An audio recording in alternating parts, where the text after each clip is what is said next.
Hey, everybody, and welcome once again to the Fart Fetish Podcast. It's the podcast where we seek to find the answers to the what, where, how, and sometimes why of fart fetish, and try to help give a nuanced picture of the people that have fetishes. I'm your host, Raj. Watch for new episodes every first Friday of the month on fartfetishpodcast.com, as well as most major podcast platforms. And if you like erotic fart content, you could support the show by checking out the ad-supported erotic fart content on thefartcloset.com. And now I'd like to introduce Guffguy to the podcast. Guffguy has a primary fetish for women farting, what he calls a fascination with the juxtaposition of beauty and taboo.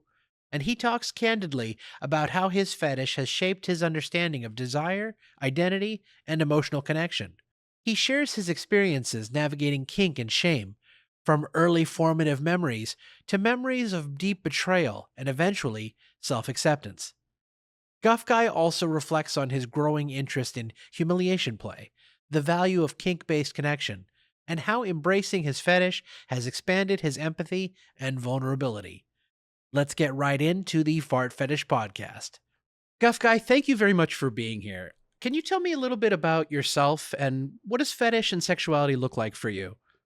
First of all, yeah, thank you for having me. I'm probably not going to say too much about myself just because I want to have some air of mystery. Sure. But what I will say is what fetish and sexuality looks like for me. That's a really that's a you come in with a tough one right off the bat there, Raj. But yeah, I've Well, thought we, about we it a try to little bit. get people to know who we are. I mean, I agree. It is a hard one, but I think too, it's like encompassing the whole, like, what's going on, like who Yeah, is this person, and then we'll get deeper into it.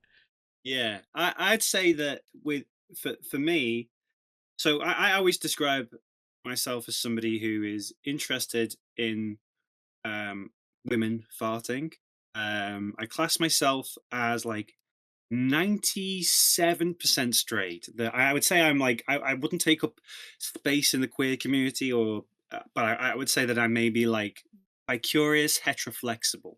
Um, I'm mostly interested in women farting, but like I said, there've been a few instances. Met some very pretty dudes. So yeah, I'm mostly interested in that. Though in recent years, I've found myself kind of interested in shame, and where that kind of comes a little bit out of um, an embarrassing moment when I was younger, but also kink shame as an adult and things. So, and I only really this is a very new facet of the fetish and kink. I describe it as a fetish, not a kink. It's just force of habit calling it a kink, but yeah, it's a fetish. But this is really a fairly new thing for me. But predominantly, I'm interested in the idea of a beautiful woman making a rude or naughty sound. And I guess that's where it comes from. I mean, I could tell you what I could do. I should have thought about this to start with. Um, I'm going to open my field profile, and I'll read you what I've put on here.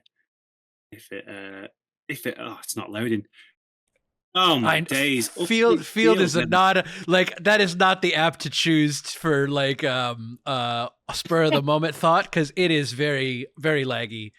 Yeah, it's so it isn't it. It's such a It for an is. app that I think is becoming really popular in the UK. Um, it's you're right. It's people are just losing. Yeah, it's just losing patience with it. I've seen it on like forums and things. It's so slow. Yeah. Um, but yeah, well, I would have read it to you. Unfortunately, it looks like Field has died on me. So, No, um, that's horrible. I got really like anticipated for it. Damn. Oh they well. don't sponsor the podcast, do they, Benny? They do not. No, I wish they did. I wish they did. Maybe one day.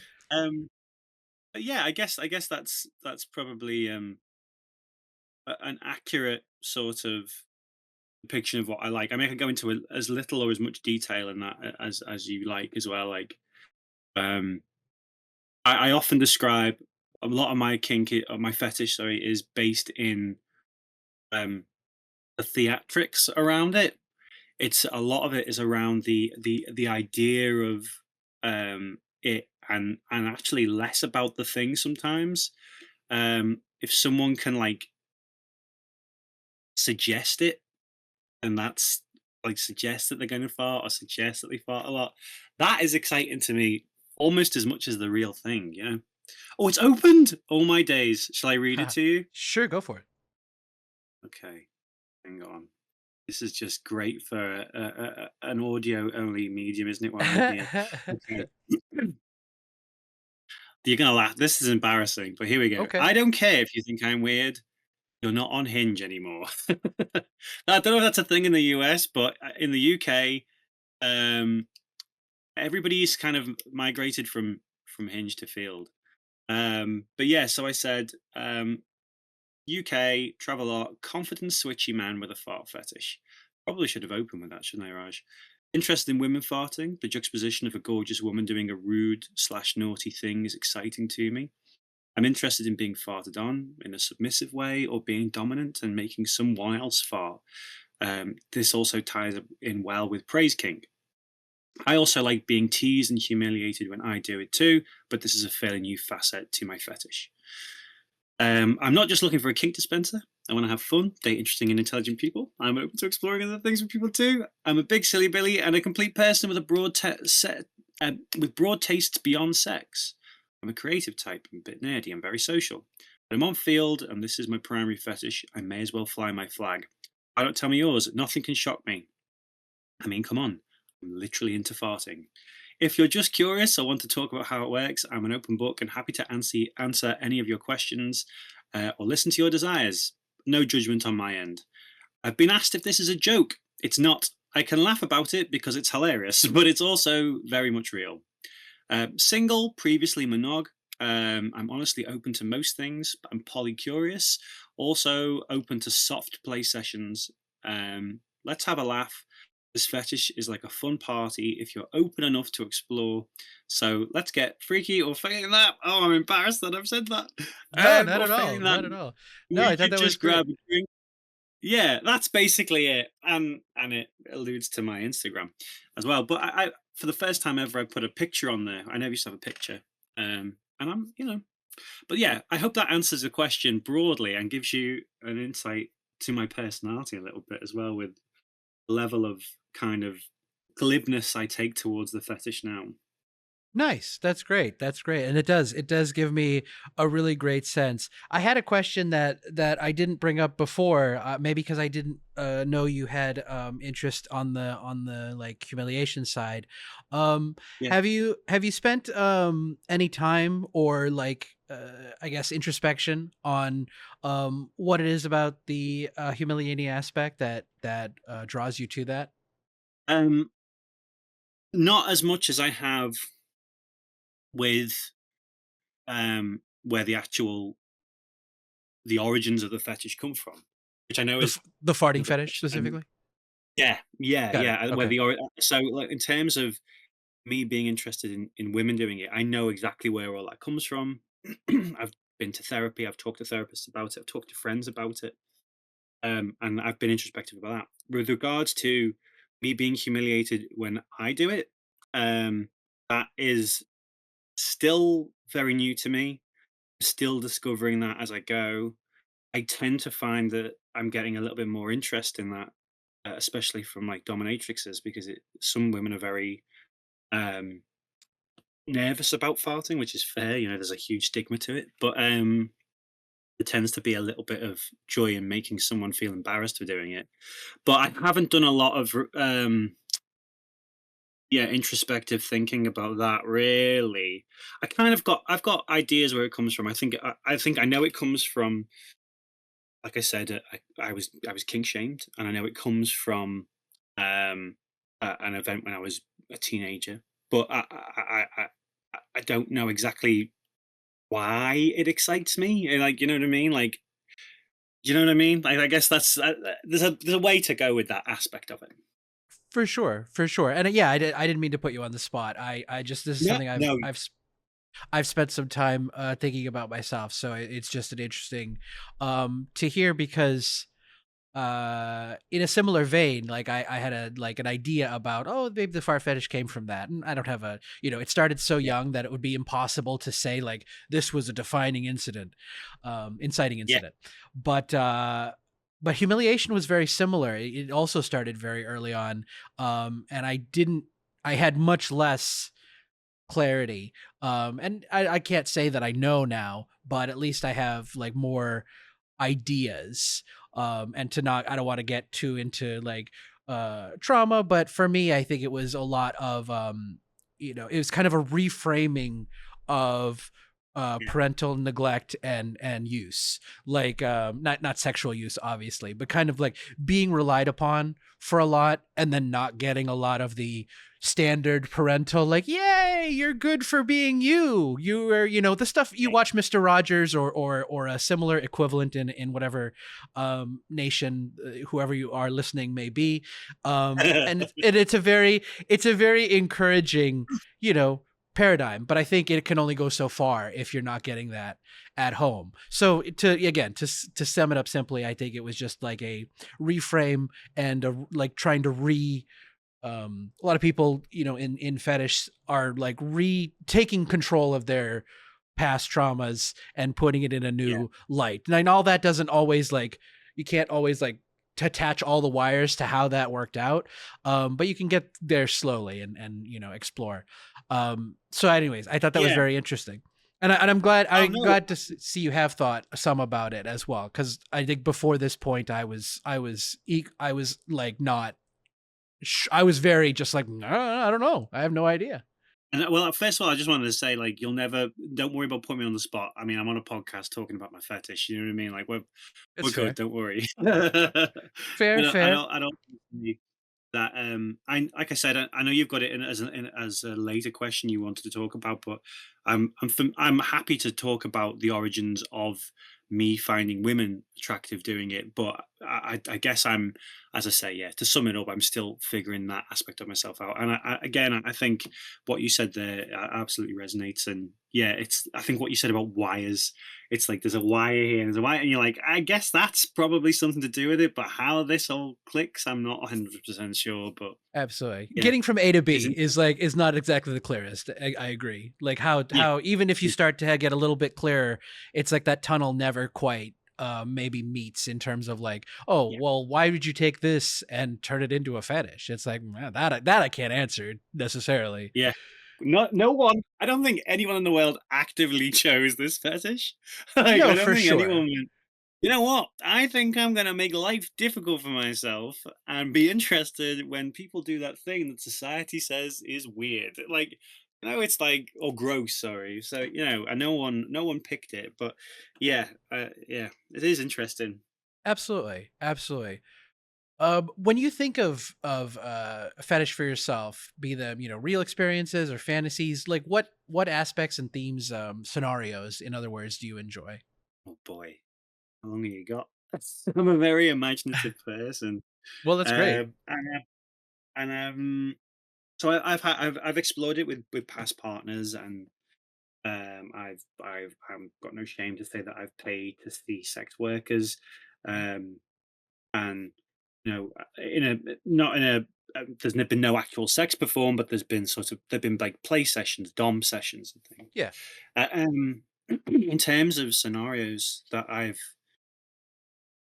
enjoyed in the past, I mean, I always think of there was a particular moment in my life where I was like, I actually don't hate my fetish because it led to, and I hope this is okay to talk about. Please stop me if at any point I'm going too explicit, but it led to some of the best sex I've ever had.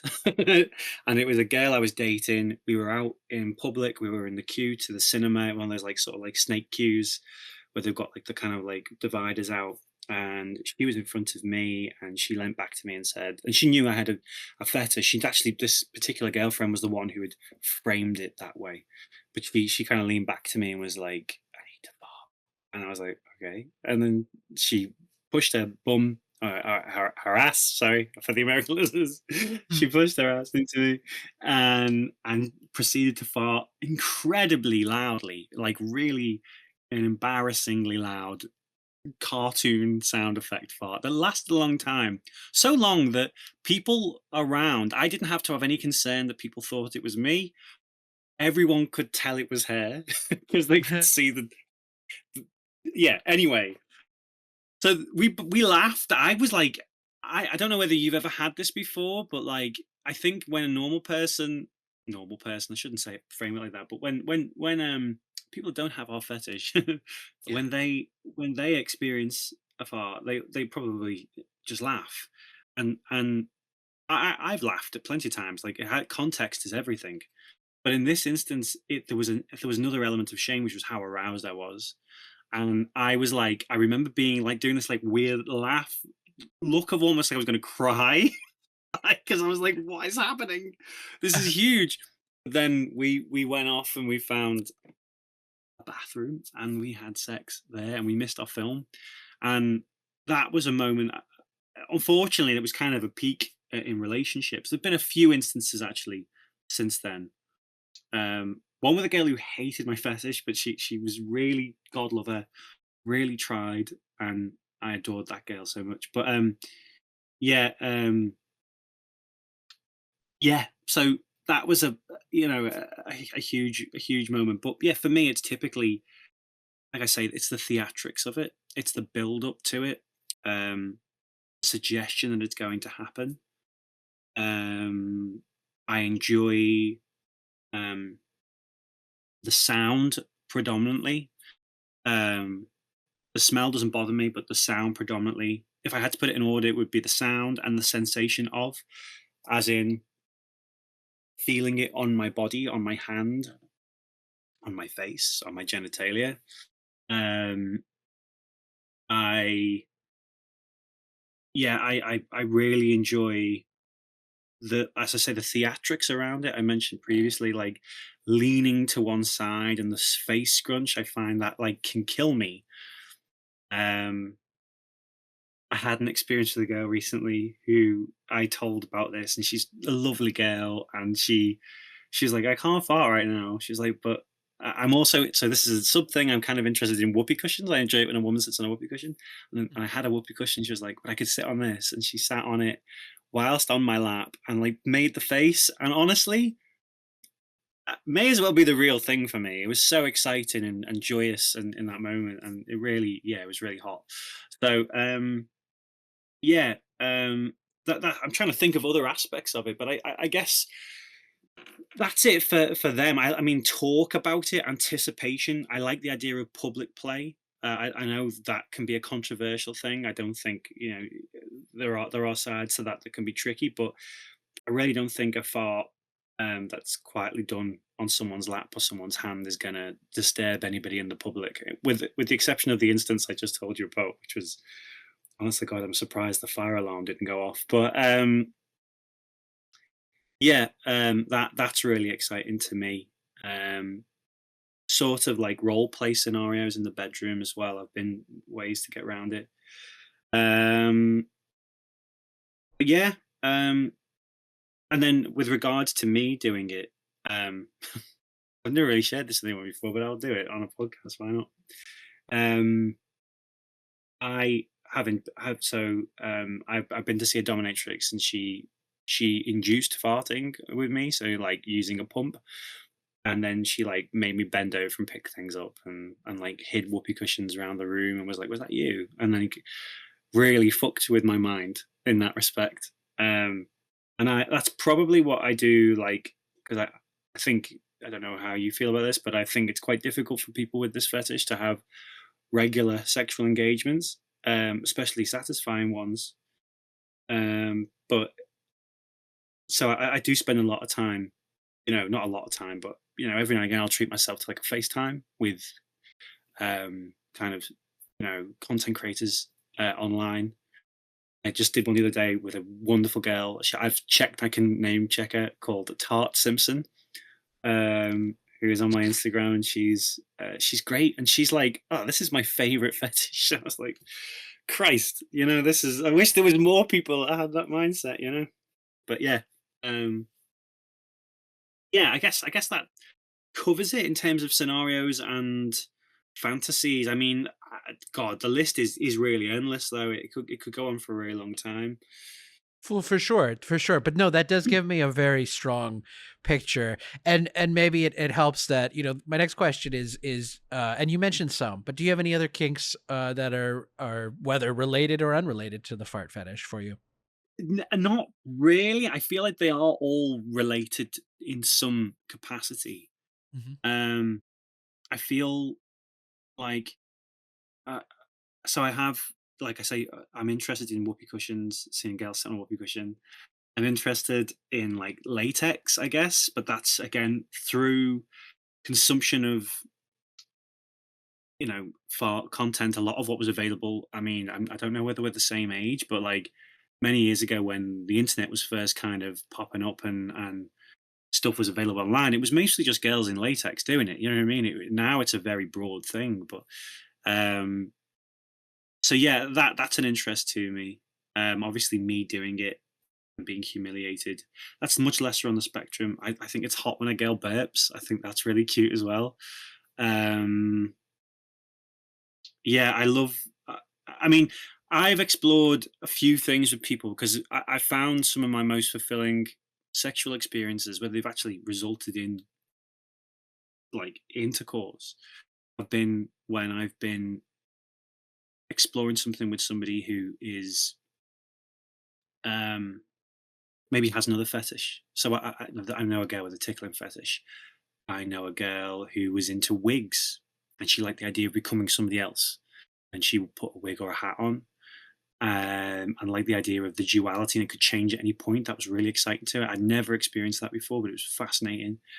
And then there was a girl who was into, I guess they're known as golden showers. She was interested in pee. But again, it was in control and so I explored that with her. In fact, that was a friend, and we never had sex. We never kissed.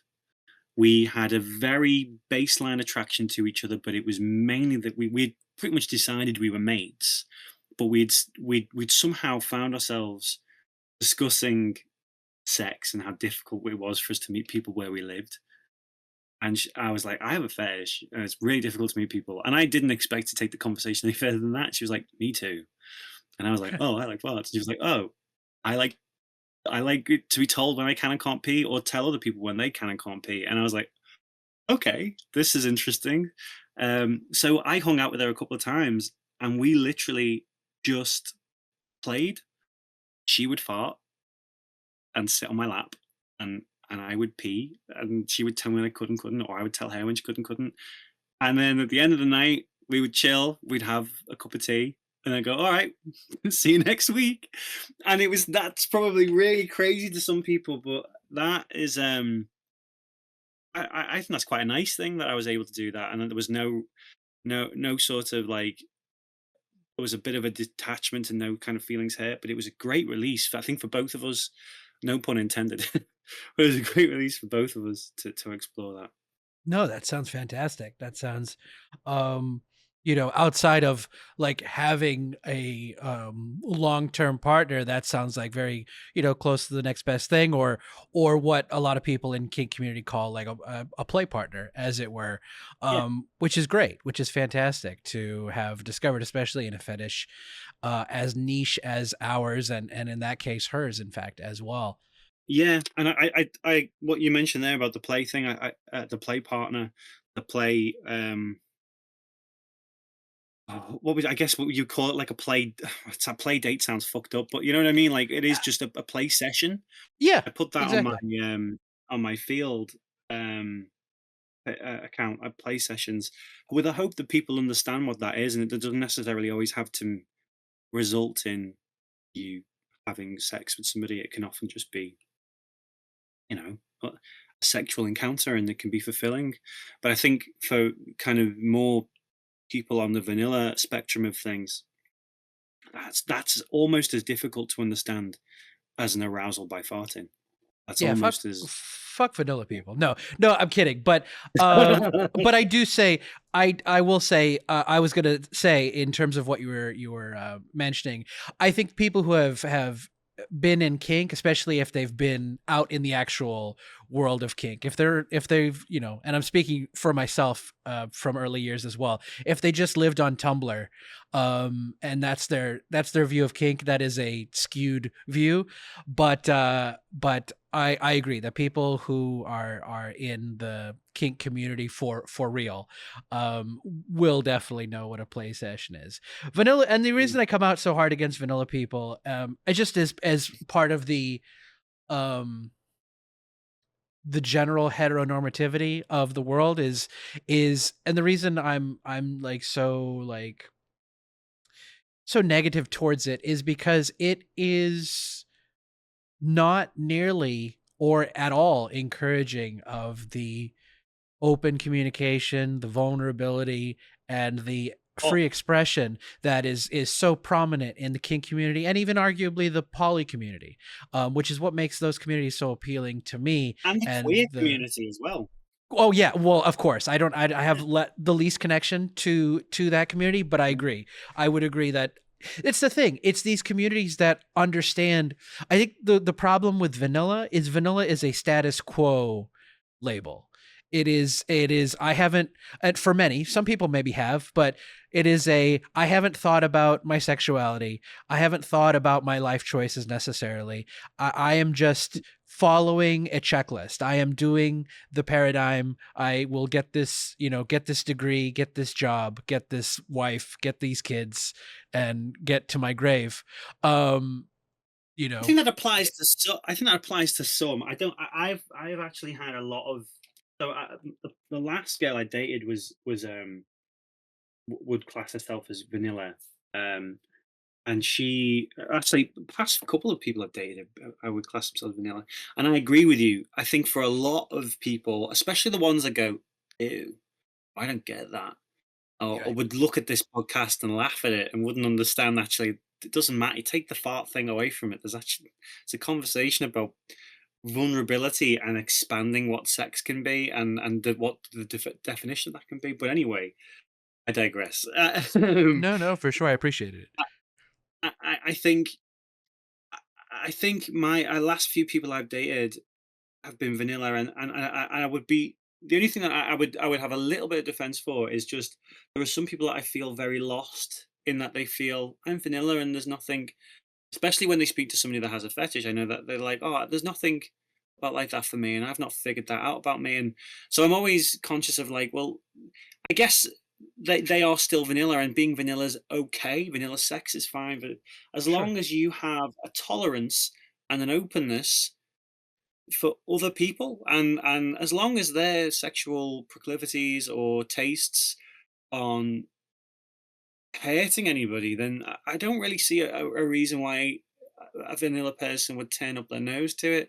And I've experienced vanilla people who've been very lovely about me and have been really encouraging and um, you know empathetic. Um, and I've also experienced people that have been completely dismissive and disgusted by my entire existence. The whole version of me has changed. So yeah, I would never. But I mean, I'm not trying to. I know you were in jest. Yeah, not fuck vanilla people, but fuck some people, fuck ignorant people. I guess I guess that's probably the better way to think of it. It's true. Fuck people of that community that are ignorant and rude and dismissive of other people's experience, because that's no difference to. Again, I'd say that's no different to like homophobia. Do you know what I mean? It's like why what because a guy wants to sleep with another guy? Why it doesn't queue up in your brain? Well, who gives a shit? Like literally, who gives a shit? You know? Absolutely. I guess and I agree with you. And I don't want to get too much into hating on vanilla. It does become too easy of a catch-all, which I will agree with. I think Yeah, it is just the like you mentioned, someone still having a problem with two people of the same sex sleeping together, or especially two men sleeping together, because that seems to be the one yeah, that's much more like, oh, don't do yeah. that. But two women, that's okay. Um, uh yeah, it's just it's been so much time since we've heard this, since these arguments were started, that it's just like we need to kind of move on. It's kind of like, how video games were blamed for a lot of things, and people still do that, but that's kind of like passe. It's like nobody Yeah. really honestly does that anymore. The fact that some of these longly held sexual um injustices that we know have been going on continue to go on, I think is what makes me feel like, man, like what is wrong with you? Like so this much Mm. time, this much information, this much like it I guess it comes down to your embrace of human psychology and the psyche and what people are versus what society tells them they should be. So yes, it's Mm. not really a vanilla thing. It's really like how much are you down with the system that is really, overall oppressive, whether it be financially, sexually. um Yeah. I'm sure there's other illies that I can't think of right now, but those are the two that come to mind.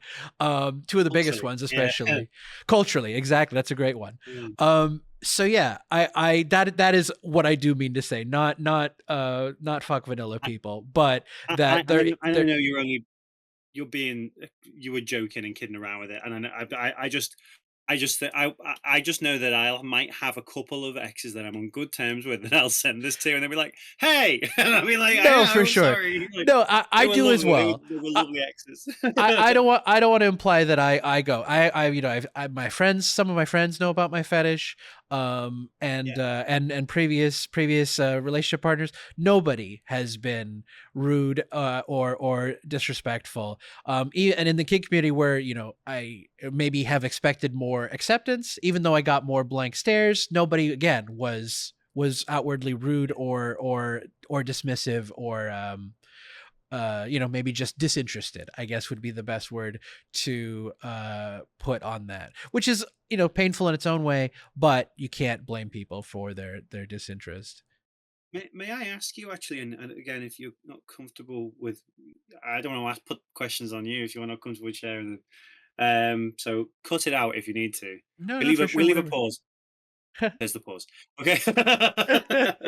No, I was gonna say, so when I'd heard about the podcast a while ago, actually, probably about a year ago now, maybe. And I got really embarrassed. I used to have a lot more shame around this than I do now. I still have shame. I'd still be hurt if my family found out. But then I thought about this a little bit and thinking, well, if they found out because of this, then at least they got to hear my side of the story. And I feel like I'm a pretty reasonable person. Like, you know what I mean? I'm a pretty good and reasonable person. So if they were going to find out this, at least it would be me talking to you about my life and my experience. So, but it got me thinking because I kind of like the podcast that really struck me, and it probably struck a lot of blokes. I'm not going to lie, such a fucking Neanderthal way of thinking. But you had a podcast with a girl called Zara. She sounded fantastic, and I really, on two levels. On one level, I was like, she sounds great. Where's this woman been? Like, but also like just her experience. I felt little things that she said. I was like, oh my god, that's so similar to me, but I'm hearing this from a female perspective. Um, and anyway, that podcast I thought was fascinating, and I kind of started to dig deep on you. So I was like, oh, well, who's this guy? And I went into your Instagram, and I had a look at your pictures and things, and I saw that on one of your posts you had like shared something that was relating to the podcast on your main feed, and I was like, fuck me, that's brave. And after I saw that, I got the confidence to put like a picture up on my field, with that bio, because I just thought you've got your name on this podcast, you're putting your name out there, and I just wanted to say, like, I think it's very brave, and I'm just curious as to like what your experience was, and again, only if you're comfortable sharing, what your experience was like getting to a point where you were kind of like out with this, and you were like, yeah, I do a podcast about far fetishes, and like what was the journey for you to get there? I really appreciate the question, and yeah, hmm. Well, like I hesitate to answer because I mean, you know, we all are multifaceted. So like I think Yeah. when a lot of people um you praise this podcast for what it is and what they get out of it and what it means to them and what it may inspire, which I appreciate you sharing that as well. I know it wasn't directly related to the podcast. It was kind of like podcast to Instagram to what have you, but all the same, uh, yeah, I No, that it was. It was. it It was was your confidence talking on this, putting it then on your main feed. I was. I don't want you to like dismiss that, mate. okay. You do a very, very lovely and good thing here, and I want you should know that. Well, I appreciate that. I appreciate you really wanting to ensure that was clear because I that is something I do sometimes. Um, but uh, but I think for me, I felt a little bit at the end of my creative rope. I was, I'd produced a lot of, not a lot, because in this day of YouTube personalities, a lot is like doing this every week, and I certainly never Yeah. hit that paradigm. But I was trying to, do sketches and also act and whatever. Um, and I think I hit a point where I'm just like, one, I don't know what to do because I really want what I do to be unique. I don't want to be rehashing something else, which, arguably there is some rehash and arguably there's a lot of really unique and special content and everybody that I've seen and enjoyed of the internet space has like a really unique voice and brings something special. Mhm. So I guess I thought I could do that, but I never quite picked up steam on that. So I think it was like a multifaceted, like I'm looking for community.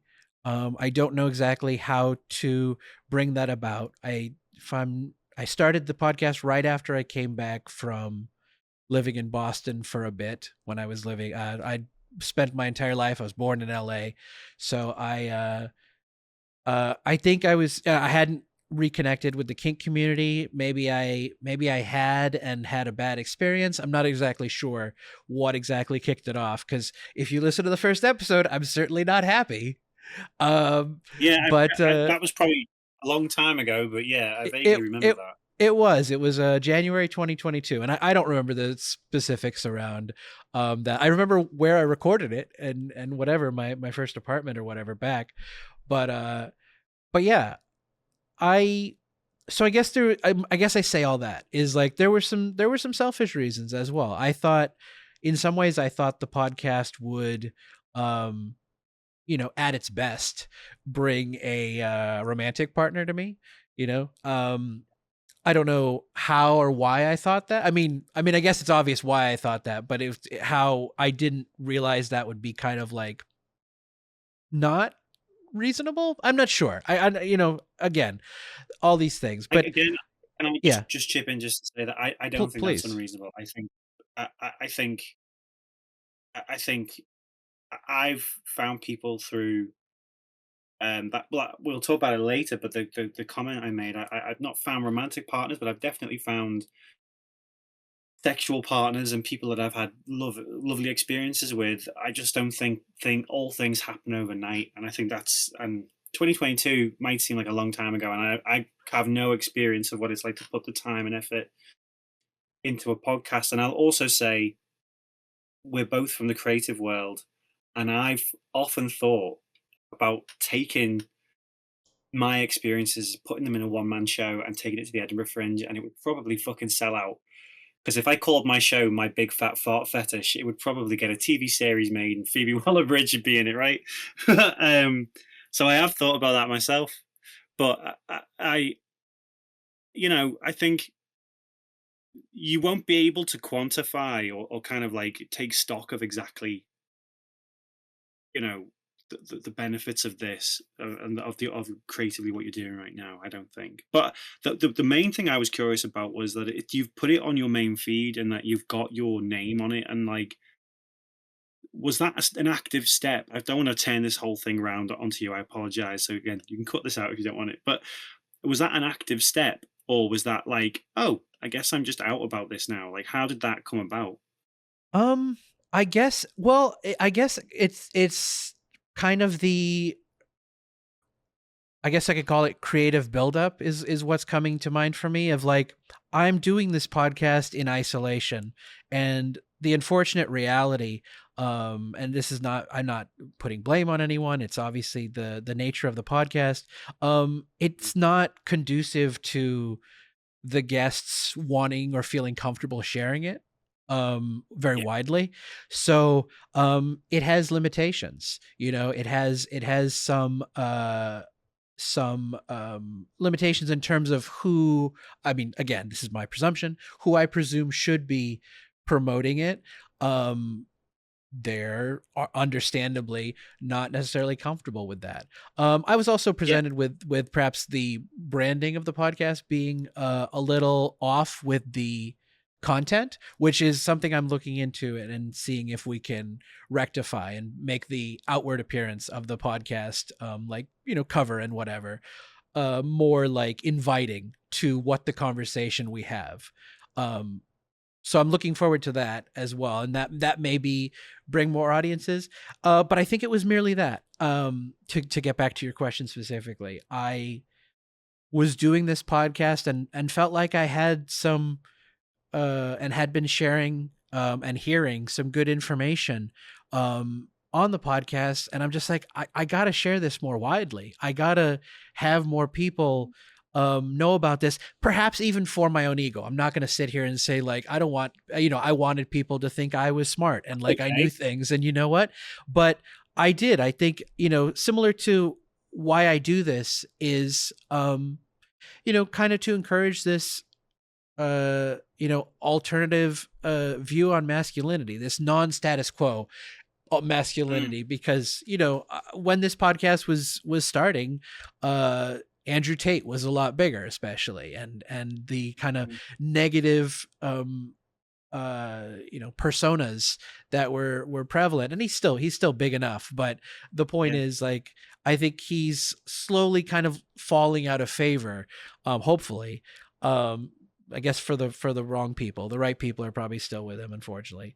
But um anyways, yeah, I think it's that. I think I didn't fit a standard masculinity and emotional or what spiritual paradigm. Like I'm very much into the vulnerability of people. I really don't like small talk. I don't really like hanging out in that realm because I want to know who the person is. I don't really care. Like it goes back to I don't maybe I didn't say it on this podcast, but I often talk about the construct of people versus humans.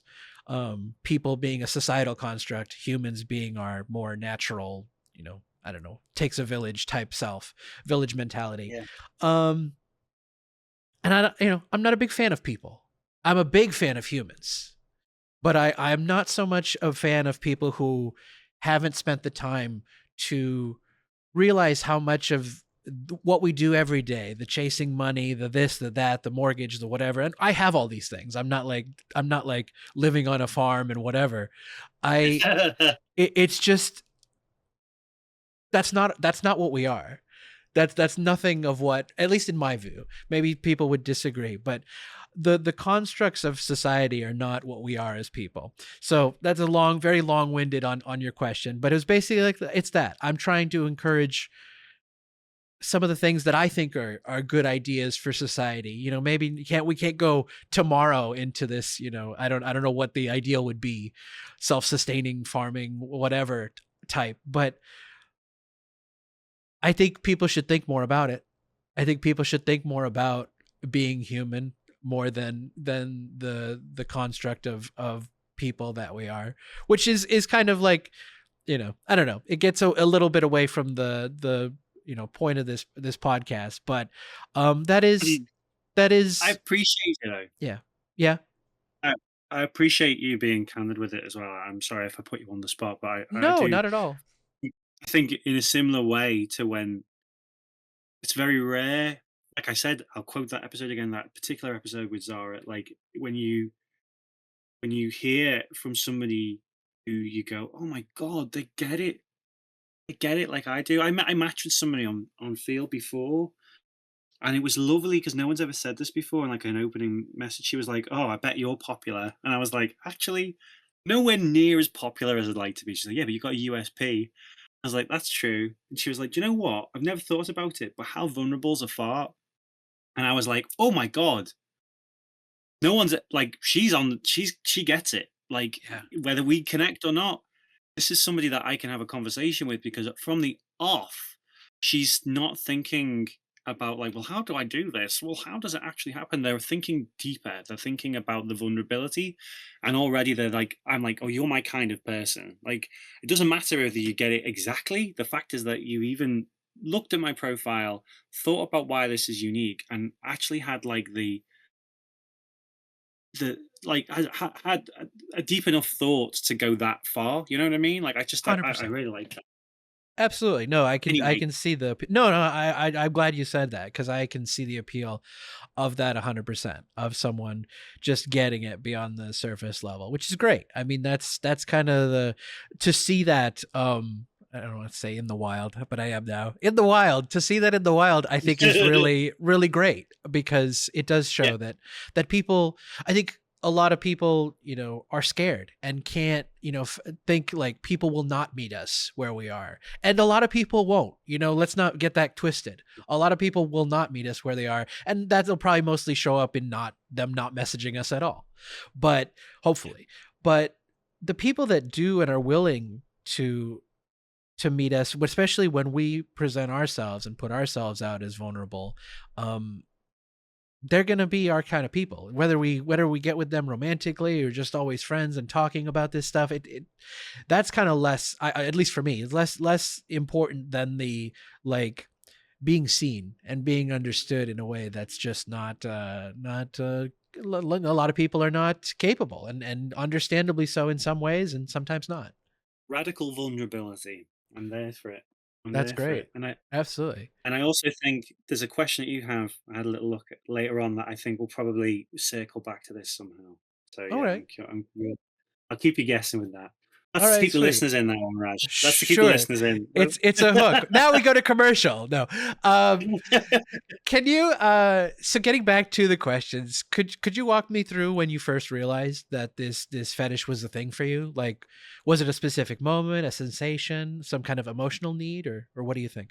So it's a weird. I've got a weird answer to this question because the inciting incident, there was an inciting incident, I think, probably built up around other um, kind of family dynamic things as well. But um, that wasn't a moment where I was like, "Oh, well, I have this." It wasn't until I was years later where I was like, I guess I'd seen the word fetish knocking around and wasn't sure what it meant, but based on some of the stuff that I was seeing online, it was a bad thing, right? And then like I'd seen some content online. I was like, well, I'm interested in this, but I'm ashamed that I'm interested in this. So it wasn't really until I was about 21 where I was like, oh, okay, I think maybe this is a thing. But the particular moment. So this is again through therapy and talking to people. So my family are very open about this stuff. Weirdly enough, it wasn't really a taboo thing at home. But what was taboo was presenting yourself in any way other than immaculate outside. So if you looked dirty, my first word was dirty. If you looked dirty or untidy, my parents, my grandparents were very, very like particularly my grandparents, very well put together looking people, really, really good looking couple. My granddad looked like Sean Connery, like Oh, sure. they were really, really attractive, and that trickled down into the family. That attractiveness and quite a shallow mindset. I love them all dearly, but that is what that is. It's a shallow mindset was important, and that was ingrained into us. Even though that my mum would occasionally go, "Looks don't matter," that was still in me because of the world and the way that they would go out. And if I spilled something on myself, my mum would have a spare pair of clothes for me when I was a little kid, and she'd strip me down. Like what other kids have got like stains on them, like grass stains on their knees and things. I never did. Mother mums would go, "Oh my god, he's immaculate all the time," and then I had to be polite and present a certain way. So, like I say, my parents were they were very liberal. They were very open at home, like very comfortable, burping, farting, like that. They were very, very open about talking about toilet stuff as well. Like that wasn't a taboo in the home; it was a taboo outside. and a girl moved in across the street from where I lived. Actually, I think either she was a year older than me or a year younger than me. I can't remember, but she wasn't in my school either. So she was just a girl that I could see on the street sometimes, and then and I was getting towards an age where I probably wouldn't play on the street anymore with kids. Like that was a thing that we used to do when we were younger. So I probably would have been in year 7, which I don't know what that is for uh the US, but Mm. so Maybe it's I junior guess that's high, I middle guess. school. Yeah, yeah, Yeah, it's like the precisely, yeah. beginning of middle school. Like I'd have been like 11 or 12. And she was, yeah. Anyway, she used to wear like tracksuits and things. She'd play football with us on the street. And I remember we were playing hide and seek one day, and I went, "Oh my god, I hope they don't find us." She goes, "Yeah, I hope they don't hear us." And she cocked her leg and did a massive fart. For a young girl, it was huge. And that I remember whenever we played out, I go, "Do a fart again," and she'd be like, "Burp," and do it again. And I was just like fascinated by it. And then all the girls on in my neighborhood would see her doing this, and because she was so confident doing it, they'd do it too. And so then it was like I wasn't a sexual feeling, although this is really fucked up, but I'll share it since we're here. I was aware of my anatomy, should we say, from a very young age. I would have been like 4 when I was aware of that and what I could do with that. And I was never abused or anything like that, but I was aware that I could have sensation there from very, very young. But I didn't make the connection for that being sexual. It was like a fascination. I just loved it. I just thought that I was just enamored by them when they did it. Um, I mean, I don't even know whether I thought that I had an attraction to those people at the time. Then fast forward years later, I'm with the girl from the story I mentioned before, and I'd mentioned that I liked it when girls did it, but like I was just like I find it hot. I didn't say it was a fetish, didn't say it was a kink. And she kind of like experimented with me. She was like, "So what do you mean you find it hot?" She's like, "If I do this now," and she did it, and like I got an erection, and she was like, "I have a fetish. This is a fetish." And then I that relationship broke down many years later, and I resented her for saying that. And really now I know the actual definition of a fetish. I'm like, oh, it is a fetish. It's not a kink because it's so present in my sexuality. It's so much at the forefront of who I am. But it's not a kink. It's I really do need it in some aspect of my sex life for arousal. Um, but yeah, so that's a real bittersweet because that girl was one of the best probably the best sexual experience of my life. I was very young. Like I said, I was 20, 21, and she had patience for me. I had a couple of other things as well. I had phimosis, which is a tight foreskin, which meant like sexual sensitivity during sex was really difficult for me. I've recently undergone surgery, and it's still difficult. So it's like I'm wired now to feel that way, and that on top of having a fetish is like fuck. You know what I mean? Like it's hard. Um, Sure.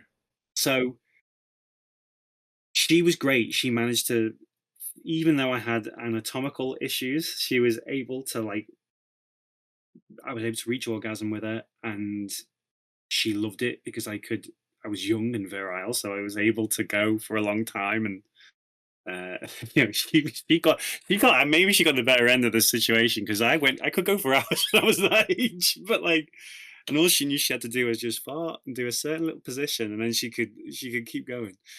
But yeah, so yeah, that's kind of where the origins of it and the realization of it. Getting comfortable exploring it along the way, there was a lot of moments. So when myself and that person broke up, I was like lost in the wilderness for a while because I was now aware that this was something I was into, and I would and I'm embarrassed that this was how I behaved, but I would raise it with women. I would try and talk about it with women, and it would gross them out or freak them out, and I would be like, and I wouldn't say anything explicit. I wouldn't say anything overly sexual, but I would raise the topic of it, and I think girls were probably, why is this guy talking about farting? You know what I mean? And in my mind, I was just trying to gauge if this is someone that I could share this with. I could go, hey, this is what I like. 'Cause now there was just this one person that I didn't speak to anymore. She cheated on me a number of times, this that girl. So the only person that knew this had gone away. I'd shared it with one friend, and she'd shared it with some of her friends. And then a combination of me being a fucking weirdo and not knowing how to talk to women and going, "Hey, you fart," on top of um, my ex telling her friends, and then this other girl just being a gossip. It got back to a group of male friends, and I got like, they were like, they really like quite severe bullying in my adult life. Like, it was really humiliating, and I think that's probably a little bit of where my humiliation side of it comes from. That being said, I don't like being humiliated for my fetish, so I, I don't know. I guess that's that weird wire connect thing. Um, but yeah, um, so I over the years there, I kind of overcame that. And then another thing happened. I slept with a girl. I told her about it. She was texting me one night, kind of suggestive stuff around the fart fetish. And she was on a night out with a group of my friends, and she was showing them the text messages. So as she was sort of like, and I believe she was into it as well, because she slept with me after this. I wasn't until much later on I realized that she'd shared those text messages.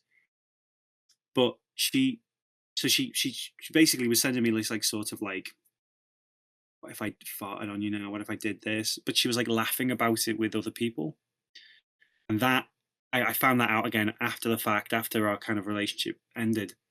And again, that was that was they were a little bit more mature and a little bit maybe a little bit more open minded than that other friendship group, but it still felt like a massive betrayal and a massive level of like shame around it.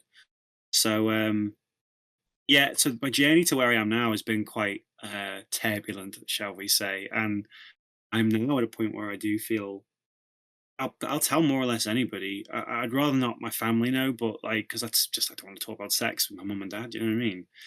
I don't know what they're doing in the bedroom, and they don't want to know what I'm doing in the bedroom. But like, I'll tell more or less anyone. I've got yeah, I don't really care about that. But it was a long road to get there, and but to answer the question of where it came from, I think it came from certain oppressions within my family and certain societal ideas of what a woman is, and then being at that kind of just on the cusp of puberty, and that girl being that way at that time. And I guess I had an attraction to her prior to that, and it just all those things at once clicking, and it became locked in. Nature and nurture, I guess. Absolutely. No, that makes a lot of sense, and I appreciate you sharing that the depth of that story, which is I think very um illustrative of the journey. It even got into the next question, but I'm curious about the second part. Then is like you shared a bit about the times um, of shame and resistance toward the fetish, or even at one point realizing it was a fetish per se, even though it was like spoken or shouted at you. What helped you shift your perspective? Oh, what do you mean in my perspective on it being a It fetish, or no, in terms of like no, losing the feeling of shame and the feeling of resistance, not embracing the fetish, as it were. What made you come into that? I would say. yeah, there was a couple of instances where I told people, and again, it's in my championing of the occasional vanilla person when I've told vanilla people and they've been like, "That is not for me," but that is fucking awesome, and having like a lovely reaction to it. I think that came. I got a little bit more confident with just. I've always been someone who likes to share things and likes to wear my heart on my sleeve. So yeah, I think it came from just me getting confident to talk to people a little bit more. Traveled a bit, traveled to your neck of the woods, Los Angeles, and I put it on a dating profile there that I was like, I thought it was hot when women farted. Um, and I told a girl who I actually think probably I could have explored this with, but she I don't know, our journey, we were never quite lined up at the right time. I told this girl, and she was like, she was lovely about it. She was really lovely about it, and she's been a big champion of me just going out and fuck it, just tell people. And she's still my friend now. She's lovely. Um, she's really, really supported me with that, and she doesn't realize how much she supported me actually. But a big thing for me though was, yeah, making an Instagram that was designed for it, I guess. And then I'm guessing it's the next question, but yeah, having that little bit of validation from a lot of strangers, that helped. That really helped. Absolutely, for sure. No, I can imagine. That makes a lot of sense how I mean, I think that's what we all at the very least hope for is like someone to support us and tell us like, "Hey, this is you. You need to embrace you rather than trying to fit some mold." I think I phrased it as like very recently as like I need to fit to connect rather than I need to Yeah, be me to shine. yeah, So, I like that. um, yeah, yeah, it was just like I was talking to somebody who's also like a good human, type person. So, yeah, just connecting on the type of people we should be or Yeah. people we want to be. A bit of a interesting question. Heavy, you know, can't think of the word, hypothetical. Uh, if you'd never discovered this fetish or explored it, who do you think you'd be instead? Like, what would be missing from your life? This is I remember you sent me this a couple of questions ahead of time. This was the one that I was thinking before when we were talking, cycles back a little bit to what we said, which is I hope I wouldn't be this way, but I'm fairly confident I'd be less empathetic. I think I don't know what my sexuality would look like because I guess I can't imagine what it would be like without this. That's what a fetish is. It's part of you. You know what I mean? It's the same as, again, I'm going to quote because it's the most digestible one, is like it's the same as homosexuality. It's the same as it's in that, like, well, this is just the way that I'm wired, right? And I'm wired that I'm mostly aroused predominantly by women fire, right? So I can't imagine what I would be like without it. But I do think I wouldn't have gone through the level of shame and fear and anxiety I've gone through with it. I wonder, you know, if I would be in a relationship. Maybe, I don't know. I may have had longer relationships. My longest relationship was just shy of 2 years. Everything else has been like a year, 6 months to a year. You know what I mean? Like nothing very long. Um, and I've got friends who are like married and been in really, really long term relationships. So I do think about that sometimes. I think, would I have a more kind of 2.4 children life? But then there are other aspects to my personality that make that difficult too. Like I'm a creative, I'm freelance. Right away that makes it difficult. I'm dyslexic and I have non-verbal learning disorder, which nowadays I think is pretty much just called ADHD. But back in the early '90s, it was non-verbal learning disorder. Um, I feel I'm quite a sensitive person, so I don't know what I would have looked like otherwise. I also had, like I mentioned, phimosis on my penis, and that's that's another thing that makes sex difficult and makes your sex life difficult. So yeah, I think the only thing I'd say is that I'd probably be less empathetic. I think because I think having this makes you have empathy towards everybody, doesn't it? It makes you go, well, actually, I've got to have a little bit of, you know, my feeling is really, my experience is really, really weird. Um, so I guess if I can understand that, I should be able to understand other people's kind of experience a little bit, or try to understand it. If that makes sense. I don't know if I just went off on a tangent then. Not at all. No, I understand it completely. I um think you may be giving fetishists, or maybe specifically our fetishists or what have you, a little too much credit? Because I don't know if I agree with you. It should impart empathy. And I'm not saying like I have specific examples other than like, and we don't know who these people are, but just like people who write like comments on certain Reddit posts, or this vid or whatever, like people who kind of are more crass than they are kind of seeing the humanity. And it's porn, Yeah, so maybe it's a different mindset or what have you. But I don't know. I do think I think empathy is a choice we make. I don't think it's necessarily mm, granted by um our sexuality, or other aspects even, necessarily. Like, I think it can be certainly nurtured into us, and hopefully is. yeah, But I think at the end of the day, it's our connection to our fellow people, our ability to, I guess the phrase isn't used as much anymore, but put ourselves into someone else's shoes, and their yeah, life experience. So I actually would say, give yourself more credit than that it was simply your exploration into sexuality that has brought you empathy.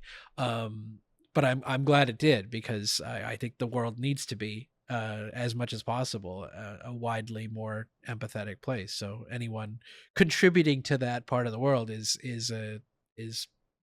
one of the good ones, or one of the people on the great side of humanity, I'd say. I say to every single person that like I care about in my life, and even in my work life, I work with young people.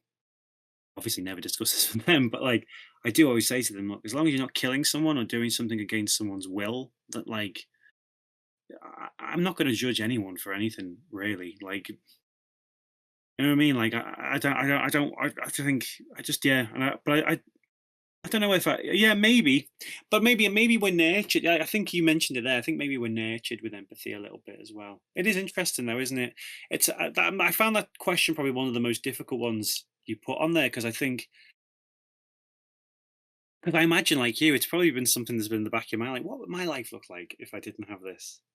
But then, that's it's roll of a dice. It's Who hard to say. knows? Yeah. Yeah, Yeah. very hard. Yeah. Yeah, I guess the other phrasing of that question would be like, how has your fetish impact who you are today?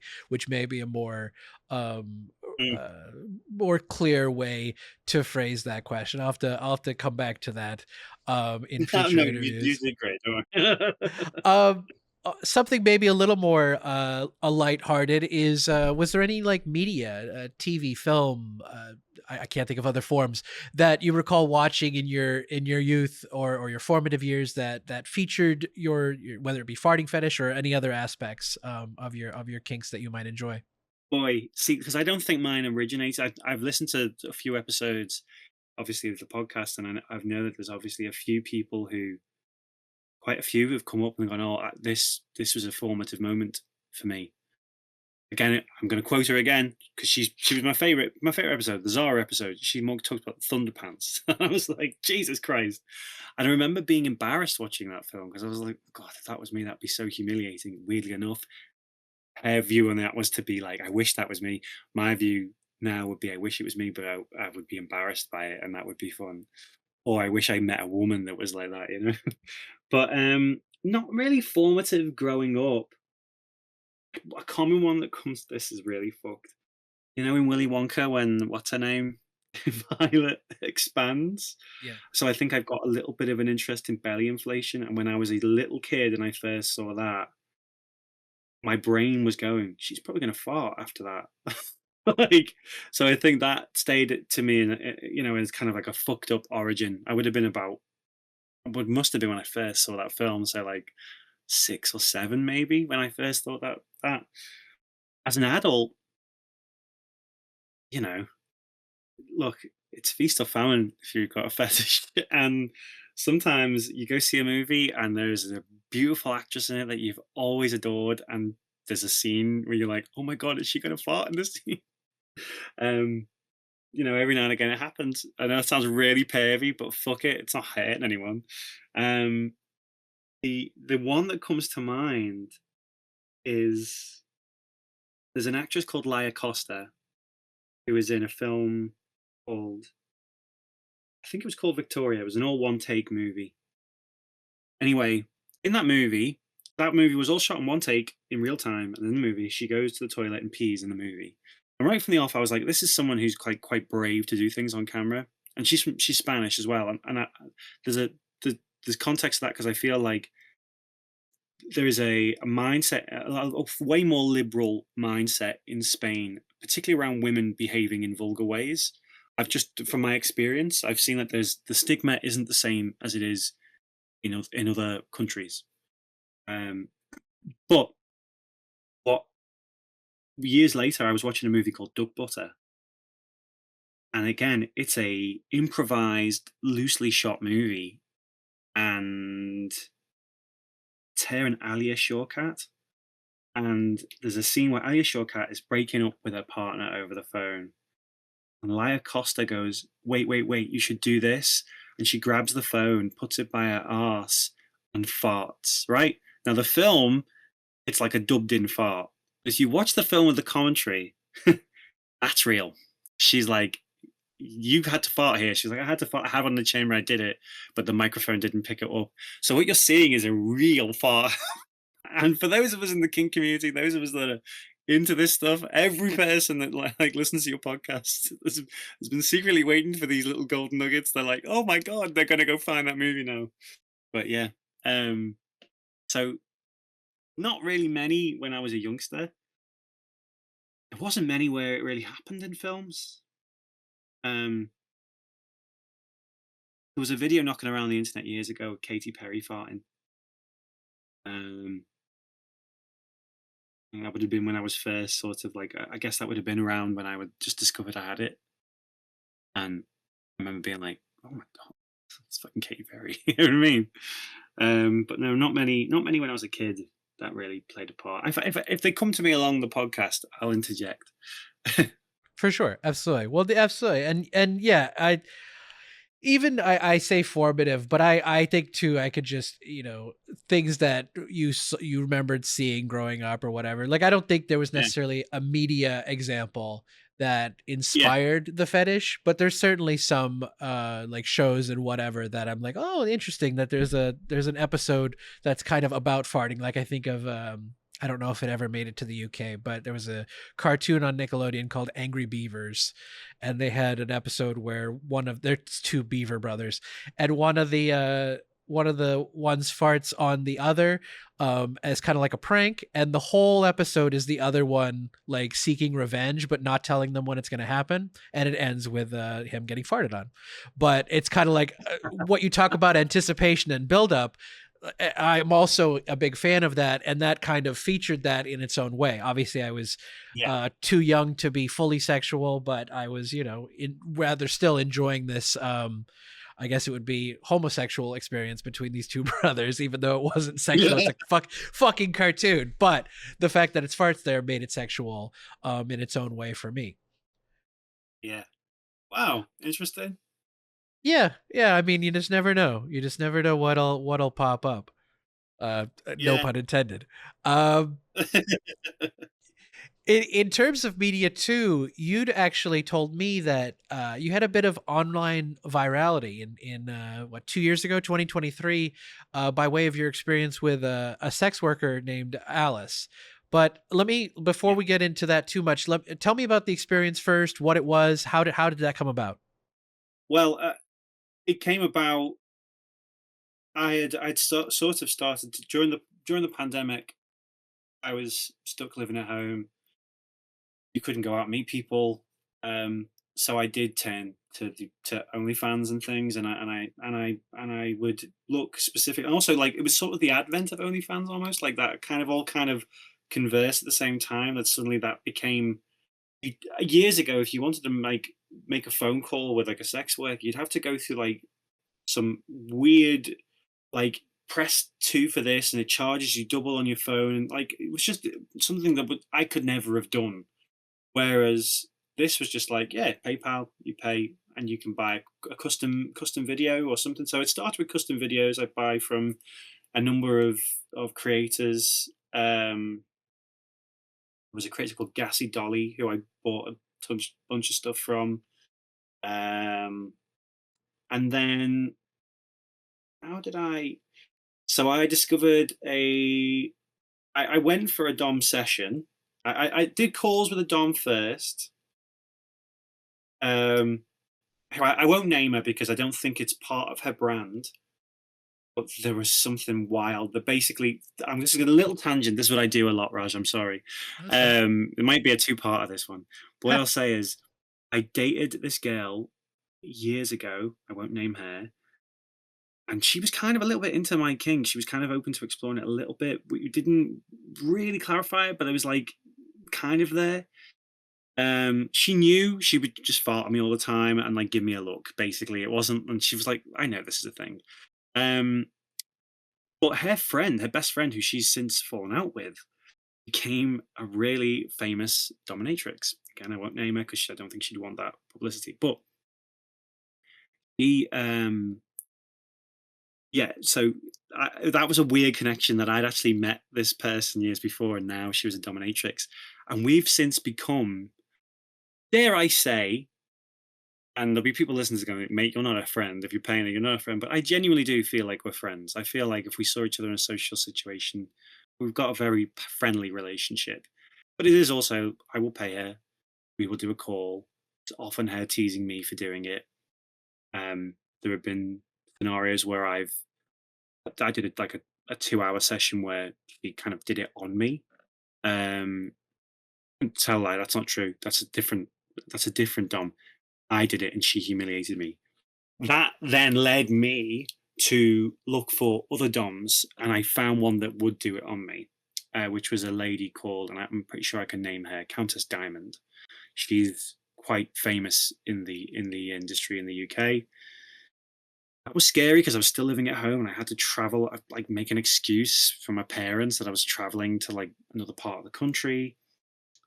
Um, and yeah, I did a session with her, and I did another session as well with a really lovely Dom locally as well. They're great. They're fantastic. They probably wouldn't want to be named, but Countess Diamond was great with it and really open to it. And she would send me content and put a lot of content on our Instagram and TikTok regarding just kink and sex work. And then a girl popped up called Evie Rees, who's gorgeous. She's lovely. And she had done a whoopee cushion video. And I was like, I'm fascinated by that. So I did a call with Evie. I bought a custom offer. The custom went huge. If you've seen a video of Evie Rees farting, it's because I requested that custom. And she was like, oh my God, that's my new niche. She even had a video on her Instagram of her being like, listen to this. Burp. You know what I mean? Like she got really confident with it. And then um, she sent me a video that featured Alice. So I messaged Evie and I was like, have you got Alice's details? I'd love to maybe do a session with Alice. Spoke to Alice. We did a session where I was the one doing it and we both did it. It wasn't really like she was shaming me. We were just both farting in front of each other and laughing about it. And at the end of the session, she was like, you seem like a really lovely fella. This has been a nice chat. Would you mind if I, um, put this on my social media? I was like, as long as you don't name me, yeah, that's fine. Don't put my picture up. That's fine. Like, do whatever the fuck you want. So she put it on our Instagram and TikTok, and it got a lot of views. I just opened it up actually to see how many it got. Sorry if I'm skipping ahead here, but yeah. So the actual video got 82.4 thousand uh, likes and 1,661 comments, Wow. which is just her talking about the session that we had. Now she says she made £300 on it. I didn't pay £300 on my first session, but she does mention another person in the video. So I'm guessing he paid a lot more than me. But I then commented on the video that she posted talking about our session. And I said, 'Cause her point was mainly just that she does this for her work and she loves it. She wasn't really celebrating for fetish in that. She was just like, "I got paid to do this. It was fun. Everyone's a bit unusual, and what a lovely way to make money." That's basically the point of their video. You can find it if you go to, Alice, the better sx.blog, you'll be able to find it on there. Or if you follow me, Guffguy, on Instagram, you'll be able to find it on there. But yeah, my comment on this was, hey, I'm the fart guy in this story, not my main profile. Some anonymity is good. I was way less confident 86 weeks ago, apparently. Thanks for the kind words, Alice. My kink is so weird. I see I was still calling it a kink, and so hard to find love and acceptance. So this service is absolutely a job. It's vital to my mental health to explore my kinky side in a safe way. So thank you. Also, thank you for the lack of non-judgmental comments, because the comments that were on it were like, "This is great." People were like, "This is hot. How fun." A lot of people like, "How do I make money doing this?" But a lot of people being like, "Oh my god, what a fun thing." It was very validating. Um, so I said, "Thank you for the non-judgmental comments. Having an out there kink is often debilitating." It is. I have issues with intimacy and self-worth, so it's nice to get comments. Um, that's really made my day. Finally, lots of women asking how to get into this. DM me. Which is a fucking dumb thing to say, because then everybody was like, either, "How do I have a career as a fart model?" And I was like, "Mate, I don't know. I'll buy stuff off you, or if you're into it, I'll talk to you." But like, yeah, so that a lot of that, and a lot of people trying to like scam me and things, a lot of that. Um, but yeah, I said there's lots of men out there that are interested in this, and I'm happy to chat if trust is built. Yeah, and from that, a lot of really good stuff came. As I say, that got 13.3K likes. My inbox that day was, my phone was going. I was in a personal training session, and my phone was going ding ding ding ding ding ding ding ding ding ding ding ding ding, and I was like, "Oh my god, what has happened?" There's like something bad happened, and it was all from that profile, a profile that never got notifications ever. Um, and yeah, I mean, in that day, a lot of lovely things happened. A lot of there was obviously, as you can imagine, um, the obvious hate that comes with that sort of thing. You know, people saying not very nice things. Um, but yeah, um, it was great. And then from there, that's where I kind of discovered who Reed Amber was. She commented on the video. I've bought stuff from her. She's a lot more expensive, but I also, after that incident, had a number of messages from people that were like, so for example, there was a beautiful girl in Berlin who would say she has this as a king, not as a fetish. She was like, "I love this. Can I see what you look like?" And I was like, "Yeah." She's like, "You're cute." And I was like, "You're cute as well." And then we just kind of like, we did a couple of like FaceTime sessions, and I explored this in ways that I've never explored before, and it was really nice. And I feel like if we'd have ever met in person, me and that girl, I think we probably would have had a lot of fun. She was lovely. She was very nice. And then there was another girl who turned out to be married, who had a fetish for being desired for doing things that were gross. So the idea of her even talking to me, and I didn't realize she was married at the time, um, was like an exciting thing for her. And eventually she was like, "I can't talk. I'm married." I was like, "What the fuck?" She's like, "Oh, my husband's fine with it." And then she went quiet for a long time, and I was like, "Mate, is her husband not fine with this? Like, what's the deal?" So it was probably quite brave of me to be out there doing that in the first place. But yeah, um, that was a lovely experience. And there was a few other people that popped up that I spoke to around the time. There was a girl in the US who was into it. Yeah, and it was positive, very positive time. It's done a lot of good for me. That.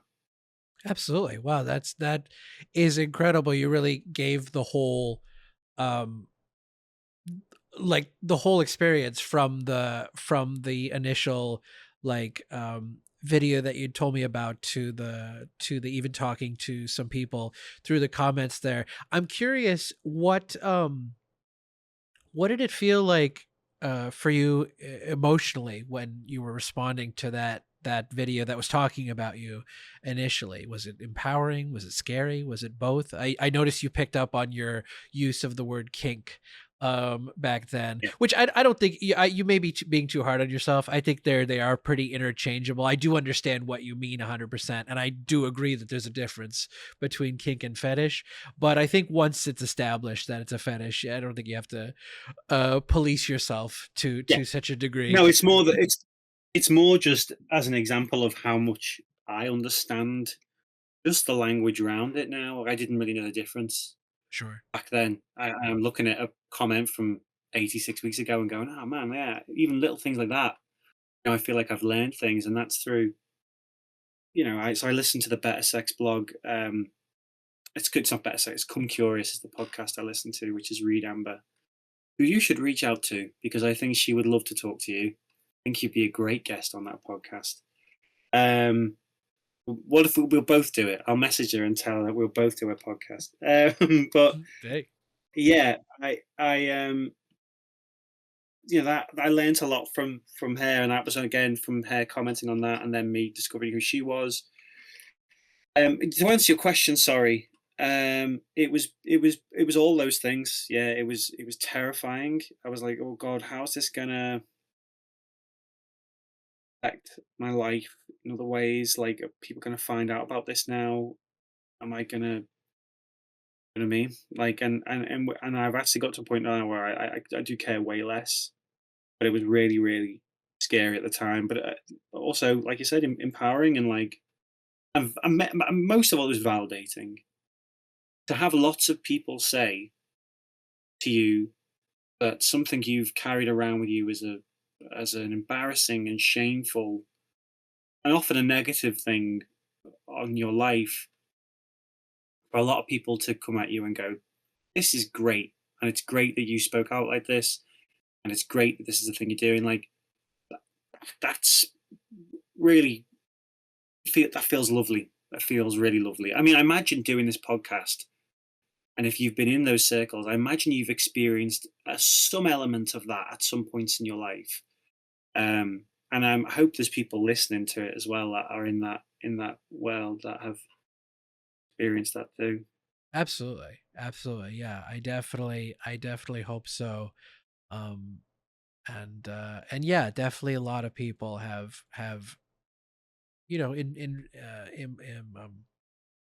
I was going to say inferred, but no, not inferred. They have directly told me the importance of this podcast to them and their enjoyment of having it around. And yeah, I can imagine the validation that came from putting yourself out there, not even necessarily putting yourself, but having yourself put out there Yeah, so validly. And then obviously you did put yourself out there in terms of the comment, but the original impetus was not necessarily your doing. But yeah, I think that's great. I think that's tremendous, and again, another example of how people can um, show up for us in strangers, even in a way we may not expect, in a way we may expect judgment, and obviously there is some negative or whatever, some money making and scamming, unfortunately as well. But the heart of it is people are the real humans that see us are good and valid and that's what we should take away from those experiences of our vulnerability. yeah, I agree, and I think, yeah, I think there's a lot of positive things to take away from it. Yeah, And then interestingly, this experience got a mention in the next year, July 2024 Cosmo article titled "Wait, what's a fart fetish?" Um, I did in reading it, I did find it a little irritating, just as they continue to only refer back to very old information. And by 2024, not to toot my own horn, but this show had 25 different guests across genders, Yeah. sexualities, fetish expressions, even by the time the article was published. But I could see people still not knowing about it. There's still work to be done in terms of getting this podcast out to more um slightly more reputable, I guess, sources.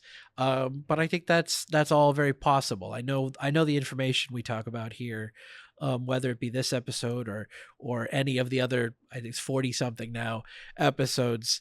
Yeah, I think it's important information that I think should reach a broader audience, as broad as will be accepting towards it. But yeah, Sorry. no, No, no, go no. ahead. I was just going to say that I agree with what you said there, and even my origin story, it's not the full version of it, and actually there are elements of what they've put in there regarding me that are inaccurate. But it's fine. But I follow the person that did that article, and I sent them a message saying that I you got some of the information wrong, but I appreciated you mentioning me, and she just liked the comment. But I was in two minds to actually. I was gonna once this was out, I was gonna just send her this episode, and I'd just be like, "Listen, if you ever want to do a follow up, there are two, I'd like to say, quite articulate men who would be willing to talk to you to offer."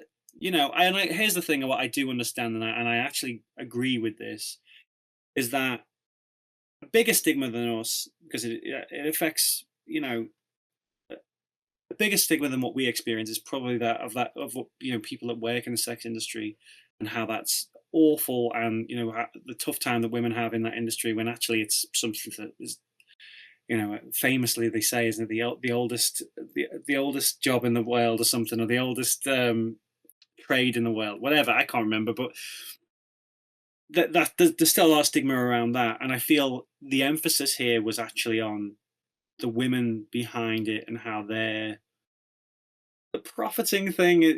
And we've talked about the capitalist side of stuff, yeah. But at the same time, look, if that's the world and that's what we live in, it's. I like that it's positive about people that are providing a service, and it's coming at it from their perspective. 100%. That being said, though, I do think it would be interesting to have somebody like Cosmo. That being said, wouldn't go to that without being anonymous. I wouldn't want my face to be on an article like that, and maybe that's where they're like, well, we're not interested. Yeah, I don't know. Yeah, for sure. I mean, I'm not sure. I'm not sure, but it's always you.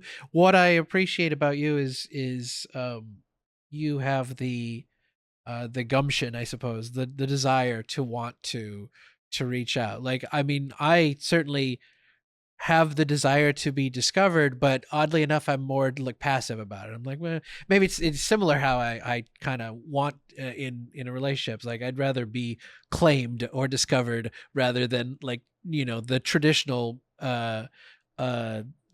what men need to do in society of, like, oh, show your Yeah, interest, flirt, blah blah blah blah blah. It doesn't matter if you're yeah, on the submissive side of things, you still have to do all the traditional um masculinity things, and understandably so. This is not me like, we gotta men's rights, blah blah blah, that's stupid. But my point is, yeah, I appreciate your desire to want to reach out and have people carry the story and be like, hey, you want to do this, right this time, not like so accusatory, but like, do you want to broaden this story for us? um well, that's it. It is just broadening it, isn't it? Because I guess with with most people being private about it, the people that are probably the most out about it are the people that are like Reed Amber, who she's farted on her channel, on her Instagram before, and like the joke is, she goes, she picks up a Prada bag in a shop, and it cuts to her at home, and she farts. She goes, "That fart just paid for that bag." You know what I mean? It's like, all right, it's a bit crass, but like I get why that would be the angle that they'd want to go with. But I Sure. agree. It would be nice if they could. I don't know whether Cosmo would be the publication for it, but who knows? I'm going to message that woman again. For sure. I mean, that's the thing. You have an in there, and even if it's not the right venue, I mean, like, maybe it'll lead to like, oh, maybe you should talk to Vice or whatever. I'm sure Mm. similar to the creative world often being a small world. I'm sure the media world is its own small world as well. One thing I would say about that article Mhm. is that it is very positive, and it doesn't. It's not. It's the first one I think I'd ever read. It wasn't like, oh, isn't this fucking weird? Do you know what I mean? It was the first time it was like, hey, the world takes all sorts. Like, it kind of had that attitude towards it, and I thought Sure. that was in its own way quite progressive. So I thought that was good. Absolutely. Well, and getting back to you specifically, how did it feel for despite the, I guess, incorrect information, how did it feel for you to be included in the article? It was like really, I was like, oh my god, this is how far this has gotten now. And then there's a few. So I've got friends that I've told. I got really confident with telling friends. I was like, I want to tell my friends about this not that long ago. And I would raise it, and I go, "This is just some. I'm going to see a dom." That's often I would raise it. I'm going to see a dom, and they'd be like, "Oh, okay." And I would kind of gauge from there if I was like, "Are they interested in hearing this, or do they not want to know?" Because I don't want to like put something on somebody. Um, if there was a gauge of interest in it, then I would share, and then I'd check in. I'd be like, "Is it you comfortable with me sharing this type thing?" If they're happy with it, great. If they're not happy with it, then I would, I've got one friend who I've noticed that she's really comfortable about farting in front of me, and I think she knows that this because someone else has probably blabbed, "Oh, this is what Al likes." Still, but that doesn't bother me anymore. It feels a bit icky, but doesn't bother me anymore. It's come up a few times about, "Oh, yeah, well, I have, yeah." And I started dating someone, and she was like, "She do the thing for you that you like," and I was like, "Yeah, she tries." Um, the way that she even framed it was like, to me, I was like, there's an air of curiosity there, but she has expressed, she's like, I don't want to talk about that. And that's absolutely fine. If she doesn't want to know, I'm not going to share with her. I'm still a friend. She's still my friend. That's totally fine. The only thing I worry about is that if she has found out, she is pretty, like, she's a very gassy person. So she's like farts in front of me a lot. So that worries me a little bit. Um, I've also had friends over the years, female friends that have been very flatulent in front of me, and like, I've always worried, do you think I'm getting turned on by this now? I mean, don't get me wrong, there have been some instances where they've done something and I've been like, oh my God, do I fancy them? But nine times out of 10, like, you know this yourself, like, context is everything. And also, separately, farts are just very funny. Like, they are just funny too. So that's another element of it. But no, it felt huge to that it had that reach. And yeah, the reason I mentioned my friends and sharing it with my friends was because I was at a party recently, and I was with about four friends that I'd either knew I had a fetish or knew what it was, and I was like, "I'm in Cosmo," and they were like, "Shut up!" I was like, "I am. I'm not going to tell you what, but I am. I'm in Cosmo," and they were like, "No, you're not." I was like, "My picture isn't, my name isn't, but I am in it. I'm telling you now, I'm in it." I'm like, I am in it, and I can't even tell my family, which is fucking nuts. That's nuts. But anyway, there you go. For sure, for sure.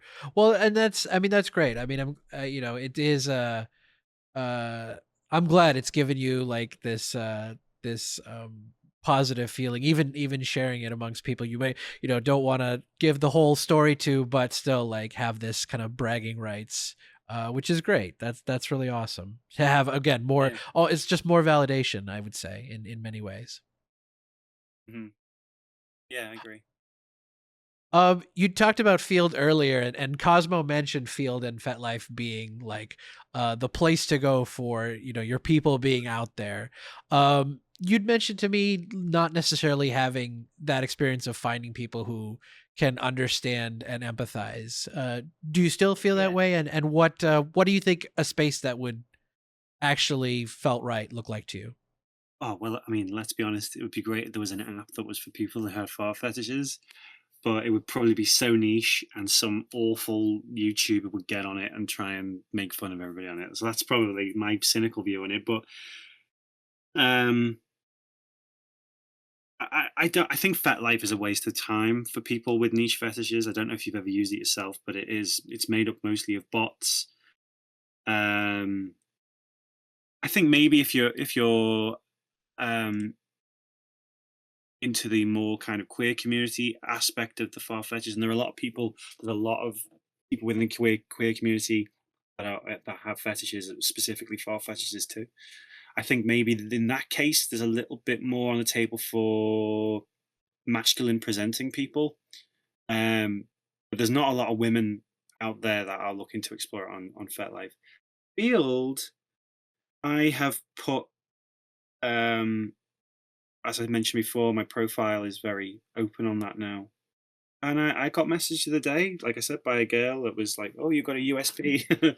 um, a lovely girl who I've not met yet. She's in London, and she was like, "I fucking love this." And I was like, "Really?" She was like, "Yeah, I love this, and I love that you were really open about it." And I was like, "Oh, thank you." And she's like, "I could fart right now." She sent me a video of herself farting. She called her friend. Her friend thought it was hilarious. Then she went on a girls' holiday, told the girls, and I was like, my first thought was like, oh, "This reminds me of the bullying when I was younger and the kink shaming." I actually think she's coming from a very sincere place. She was like, "No, you're being open about this. I'm being open about this." And then I proceeded to get this is going to kill some people listening to this. A video, several videos of her in this hotel room, six of her very attractive friends farting, going, "Wait, wait, wait, wait, wait, listen, ah!" Right? And then she asks a couple of them, you know, "What are your thoughts on this? Would you do this for your guy?" And like most of them were like, "No," and two of them were like, "Yeah, I would."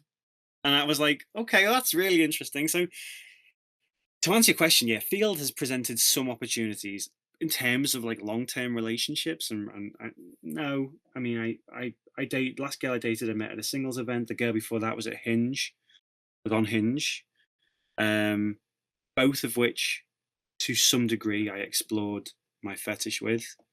Um, but yeah, I tend to. I think you know what I think the best place to meet people would be, but I don't have the body confidence for it at the moment. Would be things like fetish parties and kink events, and there's a thing in the UK called Riot Party, which I really want to attend this year. So I've set myself a goal of losing. I mean, I'm not wildly overweight, and actually that's an event that celebrates all different shapes and sizes, and I love that it celebrates them. This is just me being comfortable with in my own skin and my own body at the moment. I'd like to maybe get in a slightly different shape before I go. But I do think I'm quite an outgoing, and I can be quite an attractive guy when I do that. So I feel like I would probably meet people there. Um, but look, I think Field's growing. Whether that's a good thing or a bad thing is yet to be seen. The fact that people feel drawn to an app-like field is encouraging because there's a lot of people going, got bored of Hinge, moved over here. Got bored of Bumble, moved over here. That's interesting to me. Is it just because this is another dating app, or is it because you're looking for what we kind of talked about before, that kind of like openness and that radical kind of empathy and like explorative way of thinking and non-vanilla thinking? I do think there's a lot of vanilla people that have gone, well, I'll go see what the weirdos are up to. Like, I wouldn't mind having my bum slapped. Do you know what I mean? It's just like fucking weirder than that, mate. Um, so yeah, I don't know. My experience, I don't know if they are the future of it. I think events will probably be the best thing going forward. And I mean, have me back on your podcast, and in a year or two, we'll see where we are. Maybe I've gone to an event. Yeah, absolutely. Absolutely. I hope so. I hope so. Cause yeah, I agree with what you say on FetLife, but I think the FetLife's usefulness comes from the people you meet in the real community, because that is what makes FetLife more useful, is when you Mm. actually get someone's FetLife username at a party or at a munch or what have you. Because I agree with you, it is otherwise very hard to sift through um a lot of nonsense on FetLife, or a lot of just content or Yeah. whatever, content creators or what have you. Nothing against content creators. It's just it's like Facebook. It's kind of in the same kind of trashy way of like, it's there's a lot of spam and a lot of things you don't want to see. Um unless you have like a group of people that, or groups, whether it's like a meme group or whatever, that you really enjoy, then it can be a little more useful, because that's what keeps showing up on your feed, rather than, you know, people you don't know, in other words, because that is what I think FetLife is mostly for. It's for people you have met or received their contact information.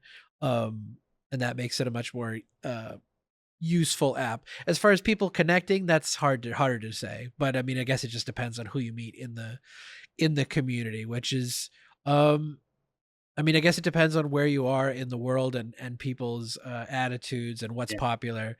But yeah, it can be difficult. So I'm glad to I hear would. that. Yeah. Well, I'm sorry to interrupt you. I was No, going to no. say, first of all, I maybe off this we can chat about the munches, because I that's a new thing for me that I would really like to explore. But I also think a little part of that, and you touched upon it a little bit, is where you are in the world. And I'm in a part of the UK that is, if there are UK listeners, they'll probably, I'm in the north, they'll probably be able to identify my accent. But I'm from a city that is politically very liberal, but culturally, in a cultural and societal sense, it's not. It's quite conservative actually in its thinking. There's a term in my city which is "don't make a show of yourself," which I don't think is used anywhere else in the UK. Which is like, don't make a show of yourself. Like, don't show yourself up. Don't make a spectacle of yourself in any way.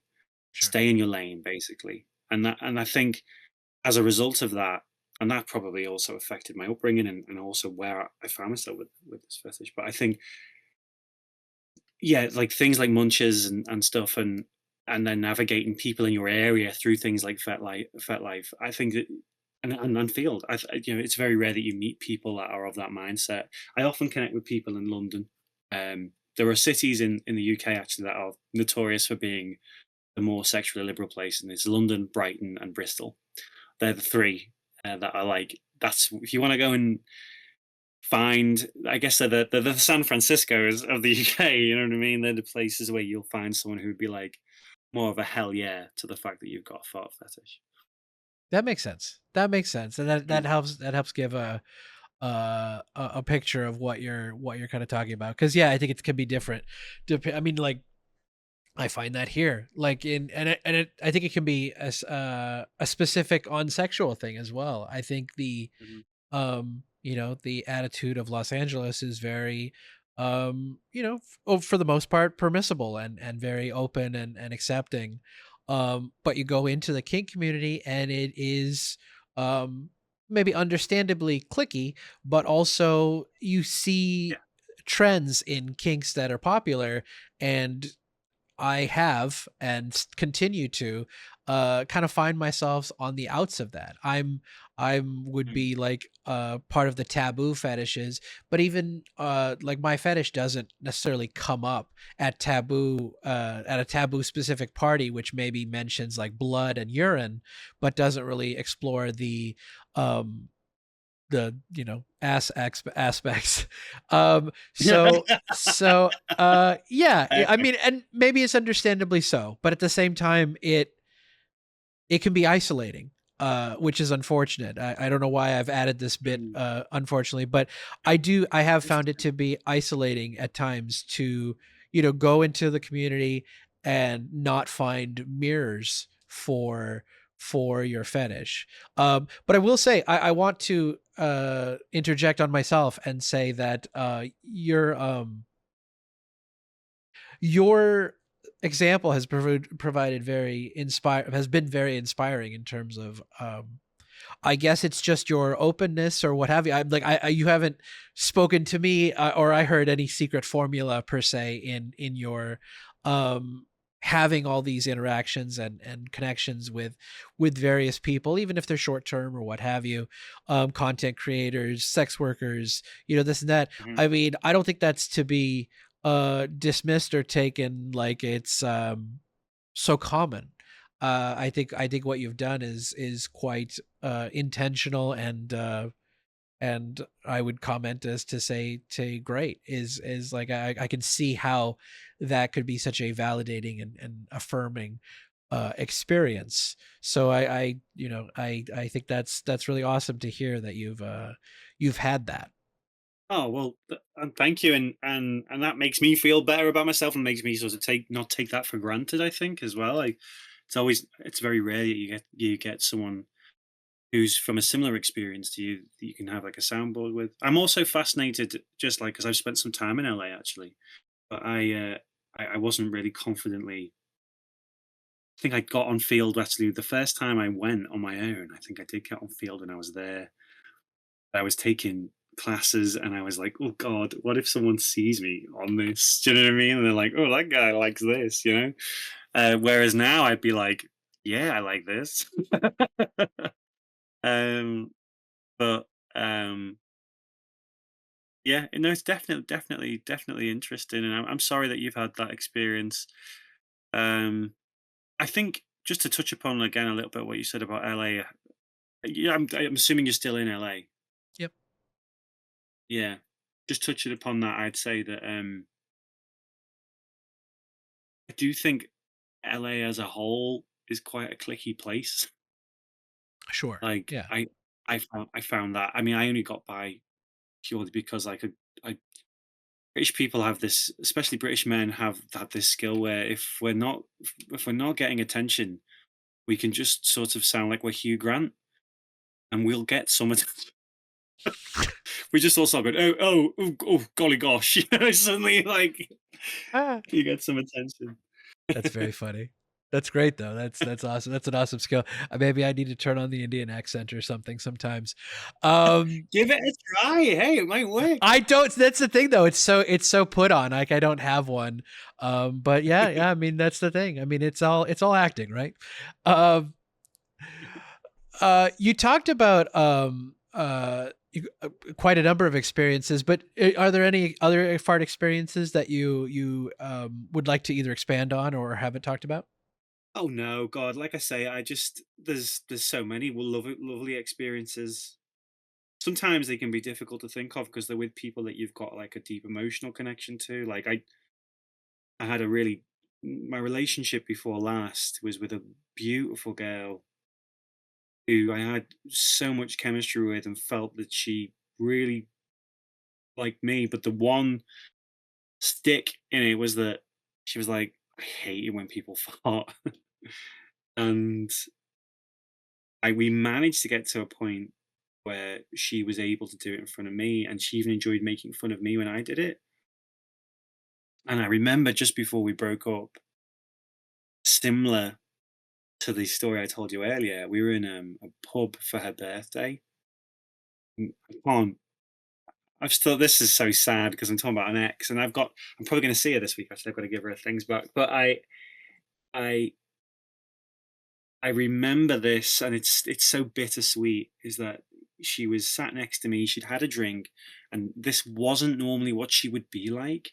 But I was in the talking to her friend, and mid conversation, she whispered in my ear, and he clocked her saying something to me. I have to fart, because I told her that story from years ago. And she took my hand and she put it under her bum, and she sat down, and I felt it on my hand. No one heard it. I felt it, and it's like maybe this is a negative way to end it because there've been so lovely, many positive and lovely experiences that I've had. Um, but that is one that it's so bittersweet because it was like just before we broke up, I was like, oh man, I've got everything. I've got a girl that I'm absolutely besotted with that likes me, that just did that. Like, but it fell apart quite quickly, and a few things went wrong. My mental health was quite bad. I had some difficulty with work, and my mum got really poorly. She's fine now. But and I'd just gone through major surgery, my dick. So they're things that are going to make relationships quite difficult. So that kind of broke down. Like I said, just the other night, I had a lovely experience with a girl who, like I said, couldn't do it. She tried her hardest. Um, the girl from Berlin that I did the FaceTimes with, just one of the loveliest people ever. Um, and then obviously, just in terms of just experiences, this right now, getting to talk to you, like, is a huge step for me. It's lovely to meet people from the community. You're somebody that I would probably just think was a nice person. I'm sure if we lived in the same neighborhood, we'd go get ourselves a beer and have a chat about this in person as well. Um, you seem like a really lovely fella. So, like, lots of good has come from it. It's just hard to see that sometimes. I'm going to quote her again. And please, if she's listening, get in touch with me. I'm in the same country as you. That Zara. Oh my God, that podcast was excellent. That's the one that you should send to Cosmo, actually, because I feel like the way that she articulated herself, and she was so candid and lovely about how she talked about it. Um, Yeah, I agree. yeah, so I think, yeah, I think that's, I guess, to share more stuff. That's it. I guess it's just that. That makes sense. That makes sense. Um, do you feel like you're a part of a community around this fetish? Like, No, uh, no?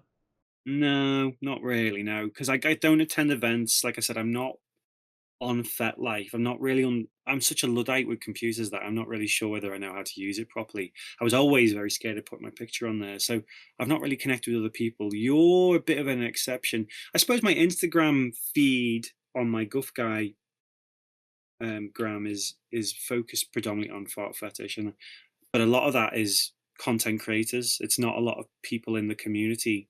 There was one guy I followed who was like sharing content of women and things, and being like, follow this person. This person does videos, and I was like, okay, this feels completely innocuous. And then he put a video up of what I'm pretty sure was a minor, and that not to, again, I don't want to taint everybody in the community with that, but like we talked about before, like there are people that are there are in every community people that are a little bit fucked up and a little bit gross, and that really kind of made me go, well, I'm a little bit nervous now, like, of following those sort of things. I don't want to see that. You know what I mean? I Course. reported the person to Instagram. I don't know whether he got taken off because I blocked him and everything afterwards. But yeah, so that sort of stuff.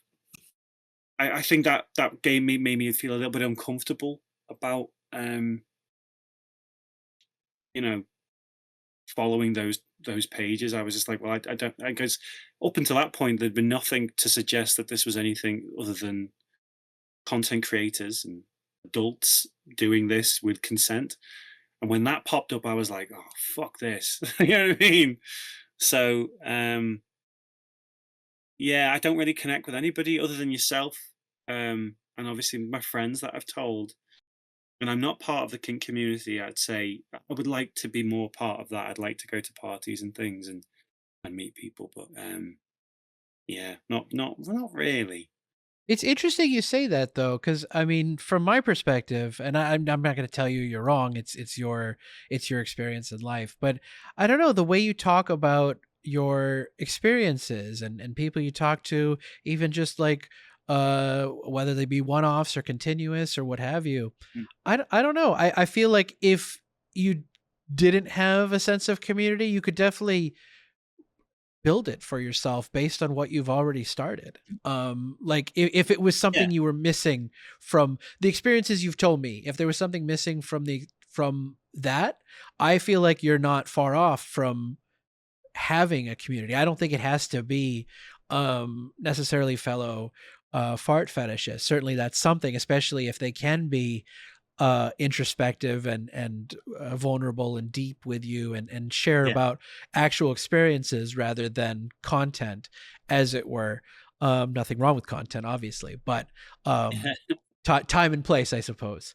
Um, so yeah, I would almost rebut you a little bit and say that I argue you have a strong sense of community or a strong ability to build it, even with people outside of the fetish itself, which I think would even Yeah. be harder, especially since the experience you talk about are fetish related. So not only were these people just good humans, but also willing and able to meet you in this area which is maybe even a push of what a good human being can be. Now, it's not a lot to ask, but it's the same thing. It is more than a lot of people will ever ask of people in some ways. Mm. And I think that the response you've gotten in that way is admirable and or maybe even envious, one might say. Oh well, well, no need to be envious because I say I look at what you're doing as well and see another.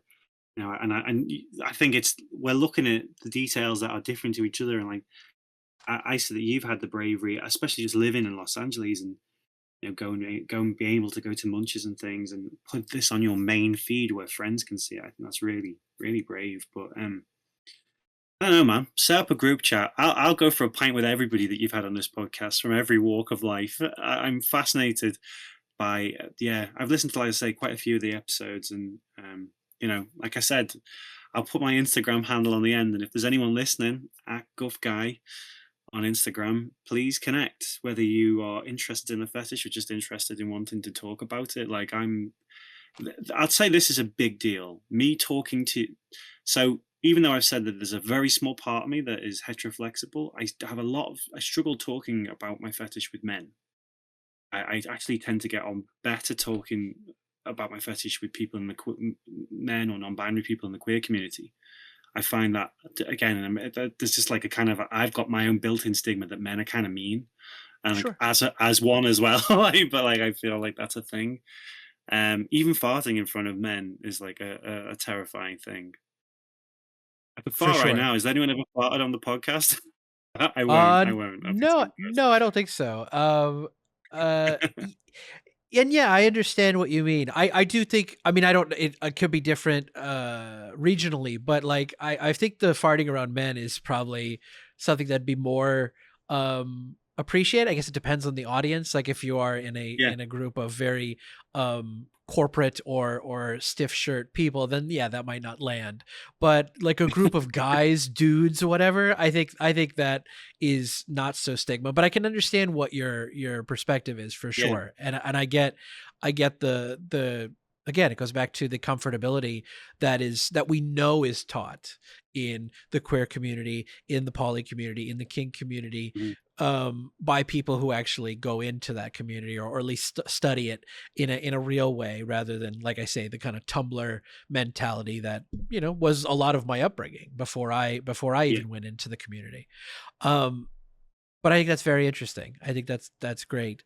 I will change gears a little bit with something new. I only did this one other episode. Oh, but no, before I do that, I did want to say to I don't want to like put too much praise on Zara. You've given Zara a lot of praise, very much deserved, by the way. I'm not saying that, but I will also add to Zara is she was part of the reason why I've been more active and revived the Discord group for the podcast. So it's really only it's invite only basically. I need to if you, unless you were a guest on the show, I need a demonstration that you're coming in for the right reasons, and that helps me keep it a safe and secure and vulnerable space to have actual conversations like we do here. Almost consider it like an after show in many ways. And I, basically all I've Love been that. doing is like questions of the day, but it's helping people, share and experience more than maybe what they've shared on the podcast. So I will talk to you about that after. And anyone listening, please reach out and with your earnest self and let me know you'd like to be in it and why. May I, may I ask very quickly then, if you are in, this is again for me, a youngish man who doesn't understand Discord. If I'm in a group, can my friends see that I'm in the Fart podcast group? That's my only fear. No, they can only see, I will double check this, but they can only see your mutual groups. So if they were also in the group, they would see that Wouldn't that be it was a fun? mutual. Exactly, right? Exactly. It would This be. It whole would time be. you were into this too? Precisely. Yeah, you just never know. You never know. And yeah, I mean, they would also have to be your friend on Discord and what have you. But yeah, yeah, I'm almost 100% sure it is only your mutual servers that someone can see. It's not your full list. But I will double check that for you. Um Oh, but to what I was changing gears for. So this is only I've only played this once before, so hopefully it continues to work as it worked the first time. But it's Okay. called Taboo Tarot, and I'm just gonna pull a word from a hat, which is actually just a Tupperware container, and you can unpack what that word triggers for you. So I am stirring them up and opening and pulling out a word randomly. It is hidden. Your word is hidden. Hidden. Wolf. What does that make me think of? Um, I feel like that's very, very obvious. It feels like a huge part of who I am is hidden, and it actually, on reflection, it will probably be a part of me that will be, hopefully. I say hopefully because I don't want. There are some people I don't want to know about my business, even though I'm talking to you on a podcast. Sure. Um, I do think parts of it I'd like to keep hidden. Um, actually, but bollocks. I think if the world was different, I wouldn't be bothered about it being hidden. If I knew that people wouldn't be grossed out by it or confused by it, um, I wouldn't be too bothered about it being hidden. But I don't think that's going to change. I don't think if the LGBTQ community has managed to change that, they've managed to make a lot of great change in the world, and I love it. And that actually, people in the fetish and kink community have probably quietly rode the coattails of that, um, which is good.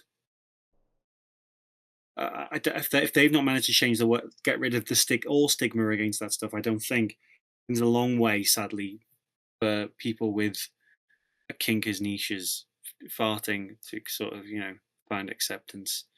But I think there are people out there now that do accept people, and I think there are people out there now that are, as we discussed, more empathetic and open.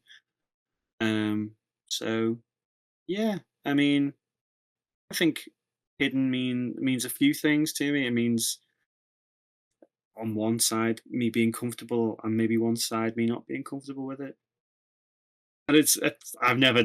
That's a weird thing to do, and it was an interesting exercise. No, for sure, and I appreciate it. Like it is an odd thing, but I had the idea come up, and I thought, oh, what an interesting way to kind of like not spice up, but just like add a little brevity, or potential for brevity in the podcast. I will definitely agree with you 100% that if the world were different, many things would be different for sure. Like I would Mm, definitely um I mean I would love to um it's quasi fan. Let's say 80% real. Let's say 70% real and 30% fantasy. Give up my autonomy and live as on a leisure, basically. Out in the world or whatever. Like if the world was different, that's the thing. It's like if mm, the world doesn't require any kind of like, oh, I need my reputation to continue to make money, or I need to be seen a certain way because this is attached to my livelihood or what have you.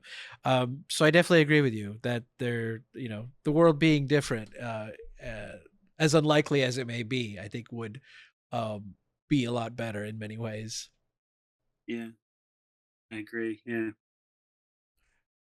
You talked quite a bit about fetish and sexuality. I do think you talked even in terms of struggle, but is there a specific part you'd like to highlight as a part of your, whether it be fetish or sexuality, that you struggled with or don't understand, and maybe you continue to, and if so, why?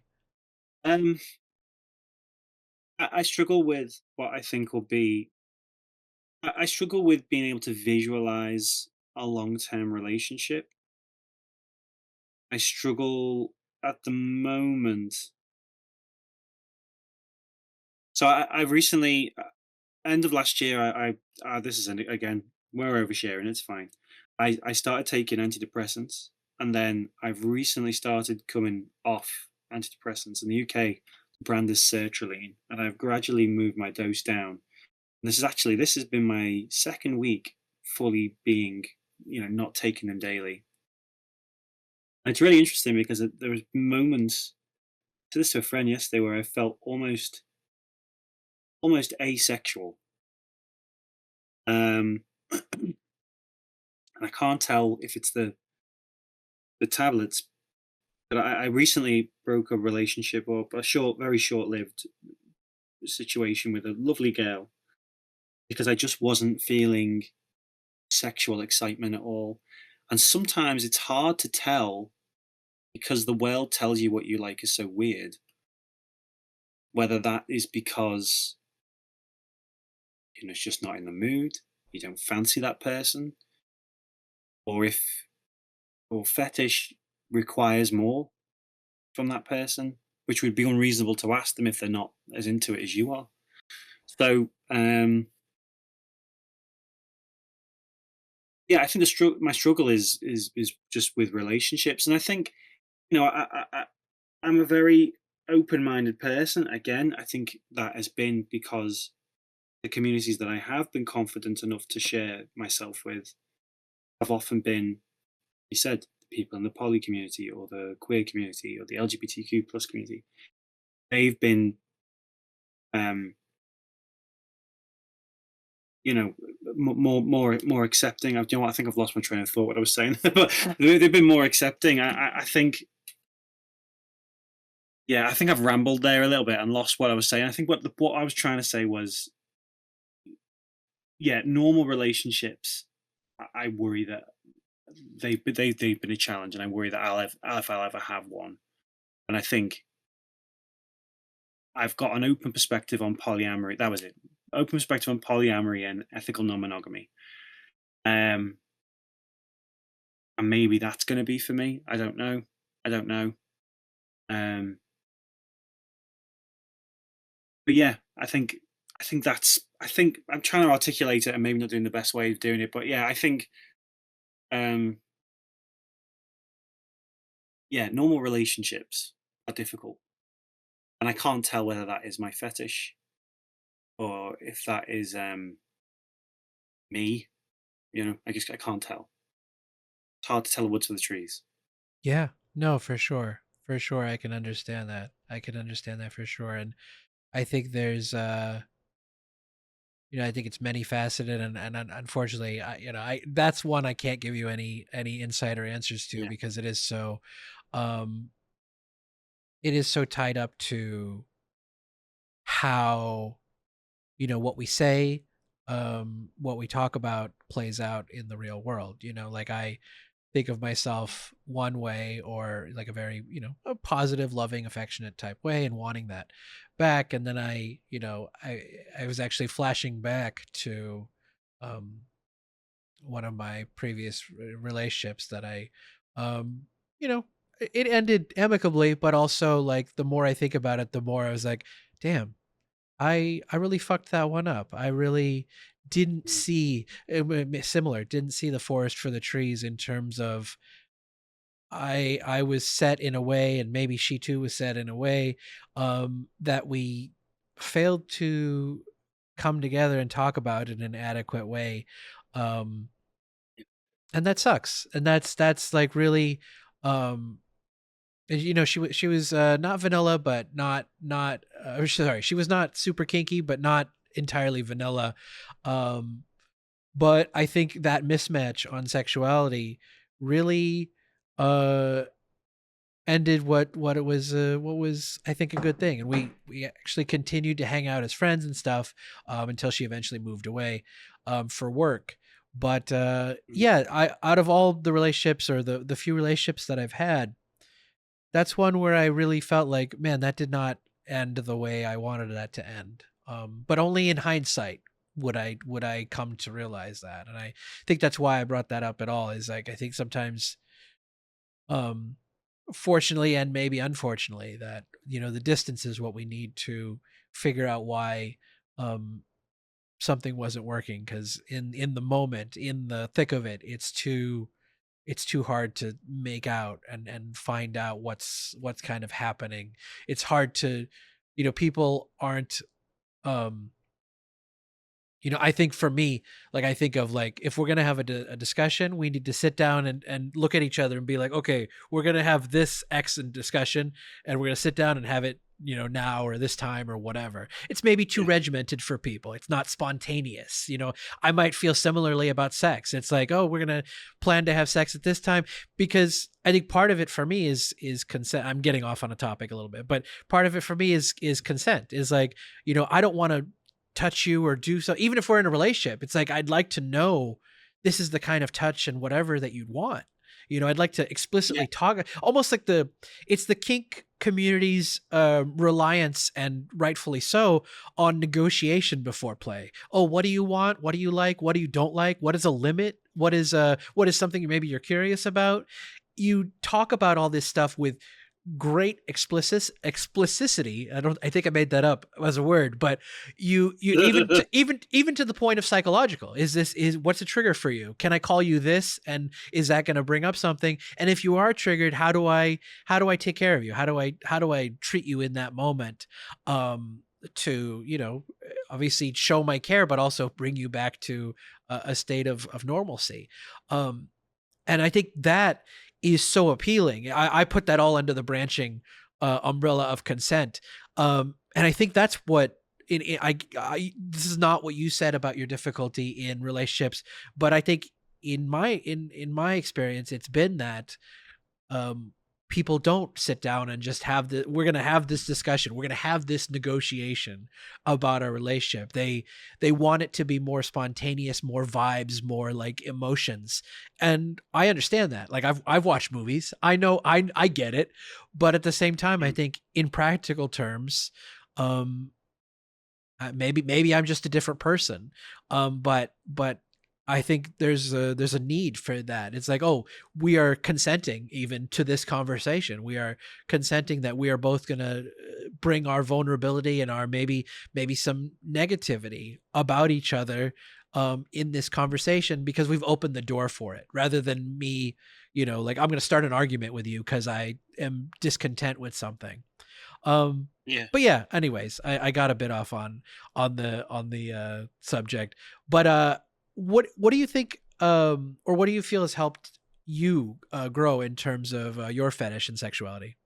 What's helped me grow has been, I think, it's been a little bit of me just gradually being like, man, I'm so fucking horny. I need to put myself out there some way and find That's some human fantastic. connection. Yeah, you know what I mean. I've got to try and find someone somewhere. So just being confident enough to go, yeah, this is what I like, and if people don't like it, fine. But like, to that, and then also what's helped me grow is the more often than not, it being met with either an indifference or genuine interest, or better, I'm into this. The latter is the rarest, but Yes. I'll take indifference or curiosity any day, and I think that's really yeah, that's really helped me. And also that post there's been, and your podcast, there are things that have been validating, and also not just talking about the fetish, but like I said, Read Amber's podcast, Come Curious, has been really interesting to hear about. Just she classes herself as sex educator, and she talks a lot about just sex in general. And I mean, I just didn't realize that, and goes to show the lack of education, and also how I've mostly mixed in vanilla circles, but like people would class a play session as as sex. They're like, oh, that was like, yeah, that was great. And I'd be like, what, really? Like that? I always thought like just intercourse was what we would define as sex, but sex could actually be just a. Some people can see that as like highly intimate moment where there's physical connection, um, and stimulation, but basically not necessarily penetrative sex. And that's something that has been a kind of like a bit of a revelation to me over the past few years.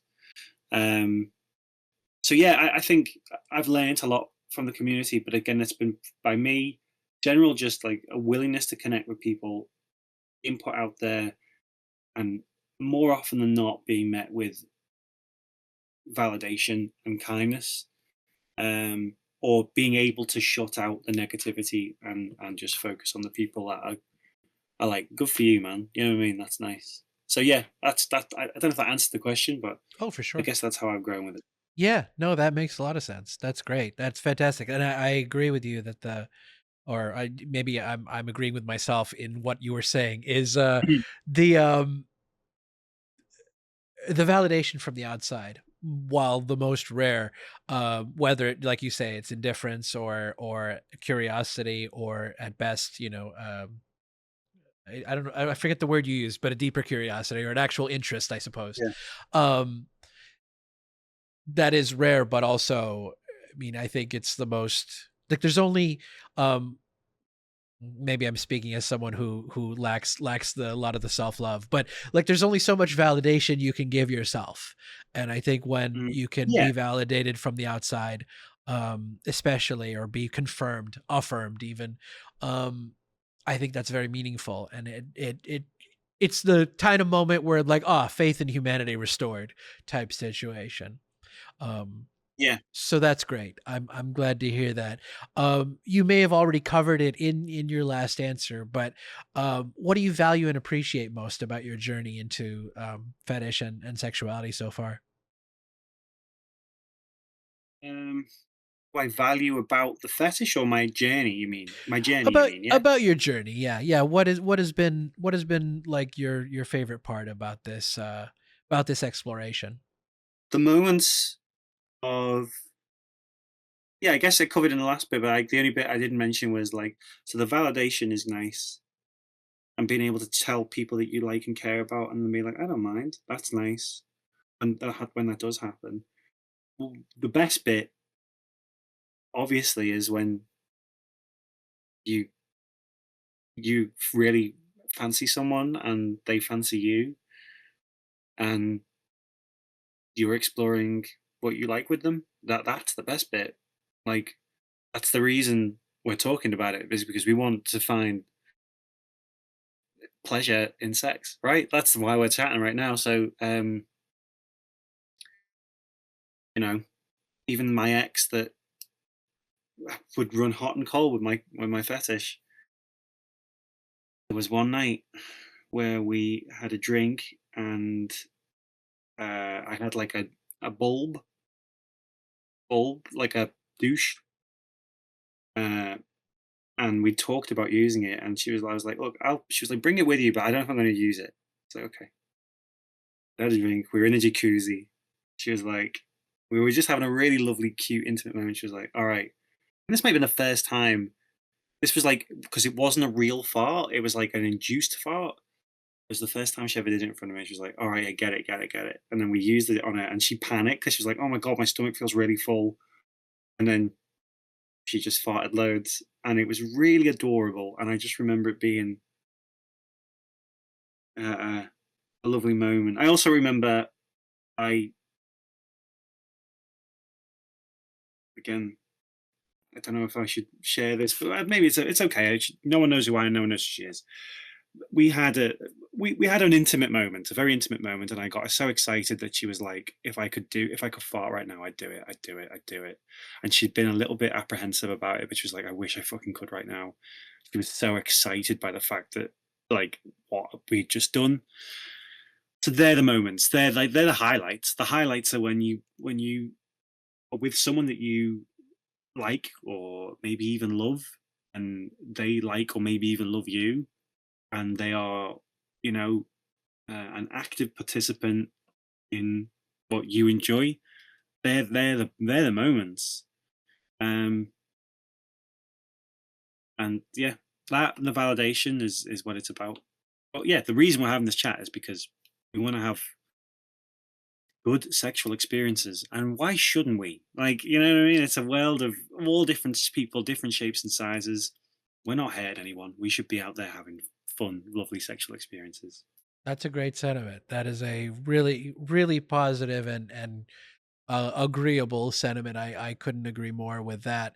Um, really, the encouragement of this podcast is for that in its own way. Whether that's people entering their kink communities, people connecting with people and being more honest. I think you've provided a really um, strong and positive example of how well met people can be when we put ourselves out there in a vulnerable and honest way about ourselves, because I don't say this for pity, but I've definitely done, despite the show, done a lot of the opposite, and maybe Mhm. continue to. I think I maybe haven't found the way to whether broach sexuality in topics, whether they be fetish or not, in a way that a lot of my social connections feel sterile, feel disconnected from sexuality, and that's kind of been my long lament, especially in doing this show and hearing about other people's experiences. It's like, fuck, how do I make this different for myself now? Yeah. And I still struggle with that. So hearing, like I say, hearing a lot of your experiences, if not for me, I do hope other people can take this as an example to be bold and actually express their express themselves, especially if this and I mean that in the fetish context, but also in a broader context as well. But if this fetish is truly a part of you, it's truly something you need and require. Um, you gotta share it with people. You gotta share with people, Yeah. yourself, because I think this was on, um, one of the episodes I did on, the Ask Ezra podcast, a little bit before this show started, and, there's I think there's this people-pleasing idea that we need to not like it's not necessarily not offend people, but we need to be inoffensive in the way we present ourselves to other people. We need to not make waves. Not You have to essentially be allowed to be more of yourself through time and acceptability. Um, but I think that's not necessarily that's not a positive, that's not a gift. The gift is vulnerability and Mhm. openness. The gift is not closing yourself off and shutting yourself off in the sense of in some kind of duty of people pleasing, because I think it's only going to wind up in the end hurting two people, in and Yeah. ideally only maybe yourself, not that it's ideal, but hopefully you're not hurting two people. But the potential is that you not being honest about yourself um, can hurt, two or however many people are involved in a paradigm or a Mislead it can relationship. be reckless with someone's heart, yeah, it can mislead somebody or can yeah, I agree. 100%. I'd also just to add to what you said there about going out there and being more confident with it, the only thing I would say as just a caveat, and I'm sure this goes without saying for most people, is just obviously have an awareness that not everybody wants to know that about you, and that's also fine, and just have that ability to read the room when someone doesn't want to share that. Um, and also, um it sometimes will occasionally come with rejection or stigma. And I think you've got to sort of take the rough with the smooth. If you put yourself out there to start with, it can feel like you're getting a bit of a battering. But um, there is, I've found that there's a lot of good has come from it too. But I would say that as a word of caution, is particularly for like, I don't know whether you have like younger listeners, but like I'm in my 30s, but like if people are listening to this and they're younger and they're still figuring themselves out and figuring this out, I would just say like, yes, be yourself, go and be brave, take big swings. Just be aware that not everybody's going to be. I mean, this is me what I would say to myself because I was a very much I saw the positive in everything and everyone when I was younger, and I still try to. I like what you said before about people, humans, not people. I really related to that, but I yeah, I wish I could go back and go, no, not everyone's going to be nice. You know what I mean? Not everyone's going to be nice, but some people will be nice. Some people will be lovely. Actually, sometimes from it, really lovely experiences can come. I still, like you, I still feel sad about aspects of my love life and that kind of stuff. I have real ups and downs. Yesterday was a down. Today is an up. I'm glad that we did this today actually, because yesterday I was a little bit like, oh, I don't know where I'm at with this. I might have got a slightly less positive version of this chat. For sure. No, for sure. It definitely, it's, that's a another consideration is we are not always um ourselves, and that's Yeah, something we have to honor as well, and be aware of, and be be caring of. Again, as someone who is learning self-love at 38, it's you have to be the person who maybe wasn't there for you when you needed it. And that, yeah, I think sometimes that can, when you're starting out, especially, that can feel like, well, fuck, I had to do all this and I have to love myself too. Good God. Like what the fuck? Like, I guess I just have to yeah. do fucking everything. Um, and it is, I mean, that it sucks, but unfortunately, um, for those of us who weren't modeled those things properly, or weren't instilled with those lessons, as I think I'm pretty sure I talked about early at the episode with Mr. Rogers example. Yeah, you have to do it. You otherwise will get stuck in a spiral of negativeness, and you don't want that. You don't want, you want to be free and open and available and feel like the world is ready to receive you, because you've already been ready to receive yourself, I suppose. Yeah, that's a nice way Um, to look at it. Yeah. I could infer your answer, but I'd like to hear what you say about your feeling on if you're pretty private or public about this fetish, and if you tell people if it comes in to a sexual conversation. It depends on the person. It depends on the context. It depends on the environment. Um, Yeah, but I'm getting more open with it. But I would say I've got one foot in, one foot out. I mean, I'm on a podcast talking about fart fetishes. There was a girl about 2 years ago who's a sex worker, and she's like, "I'm going to start a podcast. Would you be on it?" I was like, "No, no, I wouldn't. You'd have to bleep out my voice or change my voice in some way." And now I'm like, "Wow, well, I hope your podcast does really well. But even if it does really well, I think it's going to be a niche group of people that find it, and hopefully the people that find it are nice people. And if there's someone that's listened to this whose their sole purpose is to humiliate and take the piss, joke's on you, man, because I enjoy being humiliated. No, I'm kidding. If they're doing that, then I think that we're getting to a point now where the decent people in the world, the people that matter, would look at that and go, "That's a really ugly thing to do." Punching Absolutely. down comedically, I would say. So, even though the sheer existence of a fart fetish in and of itself has comedic value. It's actually, when you get down to it, it's no different to just liking your nipples being touched. Do you know what I mean? It really is just, it's another facet of sex. So yeah, I'm not. I would say I'm one foot in, one foot out. No, that makes sense. That makes sense. I mean, I think that's pretty common anyway. I mean, like, it's not really possible, as much as, like, it's on my social media feed or whatever.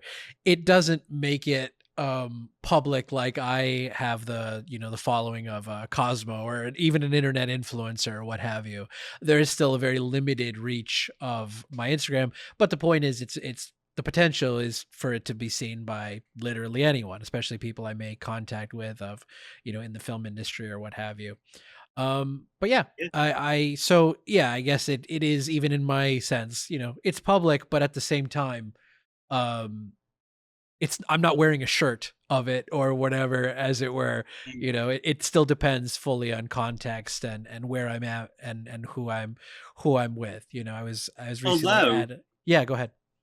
well, no, go on, go ahead. Sorry, I Well, interrupted you. Go ahead. no, no, no. I was just gonna say I was at a somatic, like, touch event or whatever, and that was a setting where it didn't feel appropriate to talk specifically in fetish, even though we're doing the actual human connection of physically touching each other as an exercise, or Yeah, making extended eye contact. It doesn't quite make sense to. It's a vulnerable space, but it's not a sexual space, I guess would be the way to put that. yeah. It made me when you said there about I don't wear a t-shirt with it. I've often thought, like people are like you've got to dress appropriate at kink events, and I was just thinking like I feel so embarrassed about wearing like like the latex like suspenders and all that kind of stuff that is expected at those kind of events. I wish there was again. I'm going to quote Zara, but she talked lovely about like I wish there was more events for people that want to go out of a daytime. I'm very much a nighttime guy. I love a night out. I love a wild night sometimes. But yeah, again, like there's a lot of alcohol and drugs connected with those communities, and I kind of feel like again, if you went into that, like where would you go? I'm the part of that I'm not really into is the dress up part of it. Like I'm going to try it, but it's not really what I'm interested in. So I thought about maybe wearing a shirt that just says "Talk to me about my fart fetish." Just have that as I walk around and just be like, I don't give a shit. Like, and then because I feel like everyone's there to talk about their weird sexual kinks. And if people think it's weird and put off by it, then that's fine. They don't have to engage with me. Like, um, but yeah, yeah, I think it's one foot in, one foot out of that kind of world for me, definitely. For sure. For sure. Well, and I will say, I think I said it on Zara's episode as well. I think it is unfortunate about the um, kind of UK community not being so strict on alcohol and drugs. Like I not a prude by any means. I enjoy marijuana as much as the next person, but even alcohol or marijuana or whatever, you're expected to come to kink parties fully sober because sober is a tenet of consent, at least in like the community's mind. And it makes sense. Like, how can you adequately consent if you're not sober? Yeah. So I did find that surprising to hear that the UK is a little more permissible in that sense, and maybe it's just simply there's not. It's very like I think the kink community here feels very community, like there's different dungeons, different parties or whatever, but they all seem like they're doing the same thing, singing the same song, at least for the Hmm. most part. Uh, maybe the UK has much more disparate, like everybody's doing their own thing. These are all like this club does this, and this club does that, and this club does I this. think so. I Um, think that's probably what it is. and there's obviously I'm not again. I don't want to be a prude. There's a I could see the appeal of being like, oh, I'm a little bit inebriated or whatever, but the safety aspect, it goes back to like people who are doing impact, people who are doing this and that. Some of that play relies on precision, not hitting someone's tailbone, not hitting someone's Completely, spinal yeah. cord, not hitting, so um the fact that those two combine, the fact that they do kink and inebriation is a little surprising, and I found that surprising when I heard it as well. I think I had other points, but they're probably, I guess, not as relevant, I suppose, since I forgot them.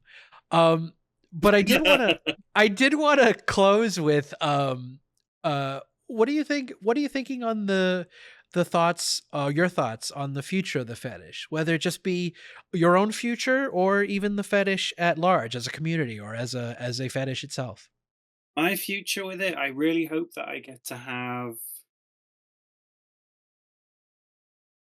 I think my future, my aspiration, my dream would be to find a partner or partners for a long-term relationship where the fetish is enjoyed by both parties. I think that would be a dream scenario. I don't think I've ever.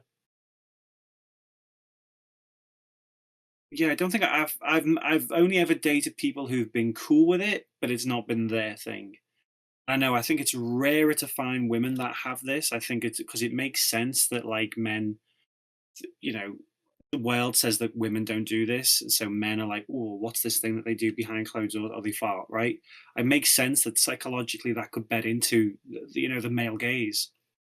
But every now and again, a woman pops up and they're into it. Like I said, I've met a lovely girl in Berlin, Zara, who had a new podcast. The girl from the US, so I spoke to. Every now and again, people pop up and they're there for it. So I'd love to have like sex and reach orgasm with somebody. who is up for playing and exploring. I'd like to get braver with it. I'd like to have fun sexual experiences with intimate experiences where my fetish is incorporated in a part of it. And um, where do I think the fetish is going to go? I think it'll probably become more mainstream. I do think it will become more mainstream. Actually, I think the fact that Cosmo Got article exists, the fact that we're talking like right now doing this, we're putting it out there. We're putting it out there. It's going out there, and I also think there's a very weird thing that I don't understand this because this isn't me at all. But I think there's trends, and I do often wonder whether a fart fetish could be trendy at some point, like in an almost punk way. I don't know. We'll have to check in a couple of years and see where we are, but um, I think it'll be in the mainstream. I mean, it'll become more mainstream, or be in maybe in pop culture a little bit more, maybe. What are your thoughts on that? What do you think? I mean, interestingly, I mean, I think I just started drifting into fantasy, but like, I mean, I could see it almost as well. Here's what it's relevant. It's not just fantasy, but like the idea of like especially with in the U.S. and I don't know if it's happening in the U.K. as well, but kind of the eroding away of women's rights could almost be caught up fart fetish caught up in a new protest movement for women's taking their rights back and kind of rejecting the renewed because they didn't go anywhere, but the renewed masculine and patriarchal paradigms that it seemed like we were moving against towards. I guess it depends on how online you were and how much you saw like Yeah. both sides of everything. But yeah, maybe that'll be a new movement Then, of then resurgent. Yeah, aren't we then? Aren't that when I would then feel exploitative because I would be finding it hot because it would be a reaction. You know what I mean? Like but yeah, maybe. Who knows? I mean, I feel like what was my well, friend said that the other day. My friend was like, "You need to." My friend was like, "You need to date lesbians," and I was like, "What? Why?" And they were like, "Because they tend to be more like there are certain pockets of the lesbian community who are really into like deconstructing the image of a woman while still being a woman." And I was like, and they were like, "There's a lot." This girl who's gay. She was like, "Oh man, you'd find loads of. It's a shame you're not a lesbian." And I was like, "Right." But like, yeah. So I don't know. Maybe that. Maybe you're right. Maybe that will happen, and maybe that idea of deconstruction, deconstructing what a woman is, and you're using things that society says women don't do as a way to push against things might it could happen. I don't know. It could happen. for sure, for sure. Like I say, there's some heavy fantasy elements in there, Yeah. but I think that's the point though too. Like, I mean, I don't think the protest has to be like non-consensually like harming or sitting on men or whatever that don't want to be there. I think it is it takes supportive people to be part of that protest, sexually enjoyed or whatever. The point is it's the idea would be to stand up for um this ending of the eroding of women actually having autonomy, basically. Do you remember the foul chicks? Yeah. Do you remember that? Mhm. Yeah, I remember at the time that felt very protesty.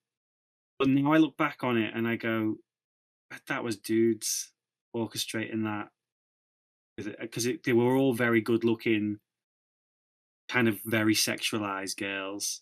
Sure. And I look back at it and I think, actually, I mean, I was just a teenager when I was looking at that, but I think, Christ, that probably was quite exploitative when you look at it now. Like you're like, oh Christ. Um, but I remember at the time thinking, what you've just said there is a fantasy was real. I was like, oh shit, is that what's happening here? There's a movement of women that are outwardly farting as a protest. Um, and I thought it might have been a thing. I think I reached out to them one time and they were like, "Oh, you could film stuff for us in the UK." And I was like, "No, I couldn't." And I'm glad I didn't because I'm not sure again of I'm sure the girls involved were all cool, but like I'm not I look back at it and I'm like, it's from that weird seedy kind of 2005, 2006 era of the internet where it was like the Wild West. Um and I'm still not 100% whether it's like ethical that stuff, but yeah, I do remember it at the time, and that was like what you've just described as like this kind of like protesty punk almost response to femininity. Absolutely. Absolutely. Um, well, I don't want to leave us on that quite note, but do you have something you'd like to a sentiment you'd like to leave us with before I wrap up? And also, I noticed you shared your Instagram earlier. Is that would you like people to reach out to you there, or is there anywhere else you'd like people to reach you? I'd love that. Yeah, I'd love that. Guffguy would be a place where people could reach me. Yeah, I don't put any pictures on there. Um, there are videos of me farting on there. If people hate that, then like, don't follow me. Um, I'm interested in connecting with friends, people that are curious, people that are into this. If there are people that are into this, great. Um, please reach out. I'm happy to talk. Um, yeah, I just to be clear, you know, uh, I'm I'm a male. I'm in my 30s. You know, age appropriate. Don't just mess. No, I don't want any kids messaging me. If great if you listen to this and this has been informative to you, but I don't want any of that. Please be They're safe not online, they're not guys. supposed to be listening to this. This is designated as a sexual podcast. Not that people under 18 do not That's have gonna sexual happen thoughts and though. whatever. But yeah, Yeah. The internet is so readily available. You know, if like I true. said, if people consuming it, Andrew Tate. So if there are any youngsters listening, I hope it's been useful to you. I hope you go away with a more empathetic mind. But don't message me. But Yeah. good luck with it. But message me when you're older, and we can talk about how I can help you, not in a sexual way, like if like can give advice. But but yeah, if there are people that are interested in just having communication about it and talking about it, and again, if anyone's like that guy's cute, please message me. I'm always looking for lovely, fun experiences. Um, but yeah, I'm happy to talk about it, and I'll just say that my final thoughts are. I mean, it's a huge step for me to even be talking to you right now and having this conversation. Um, I've already gushed enough about you. I think you do a really lovely thing, Raj, and I just whenever the stresses come in your life regarding the fetish or this podcast, just remind yourself that somewhere there will be someone listening who will be getting a lot of their day will be brighter because you've somehow opened a conversation up with them, and I think that's a really lovely thing. Um, and yeah, I just hopefully it helps people and people want to reach out and contact. And at the very least, I feel like you're somebody that would be my pal, and if I'm ever in LA again, I will absolutely go for a beer with you. That sounds great. I love all that, and I appreciate all you say. And Guff Guy, I really appreciate you coming on and being a part of that journey for people and being part of the show and the legacy of it. And I look forward to having you back on and hearing about your adventures, which seem abundant and numerous. So I look forward to hearing about how that goes for you and how you've grown and evolved and what your experiences have been like as you continue to do so. Thank you. Well, good luck to you as well, mate. And yeah, thanks for having me.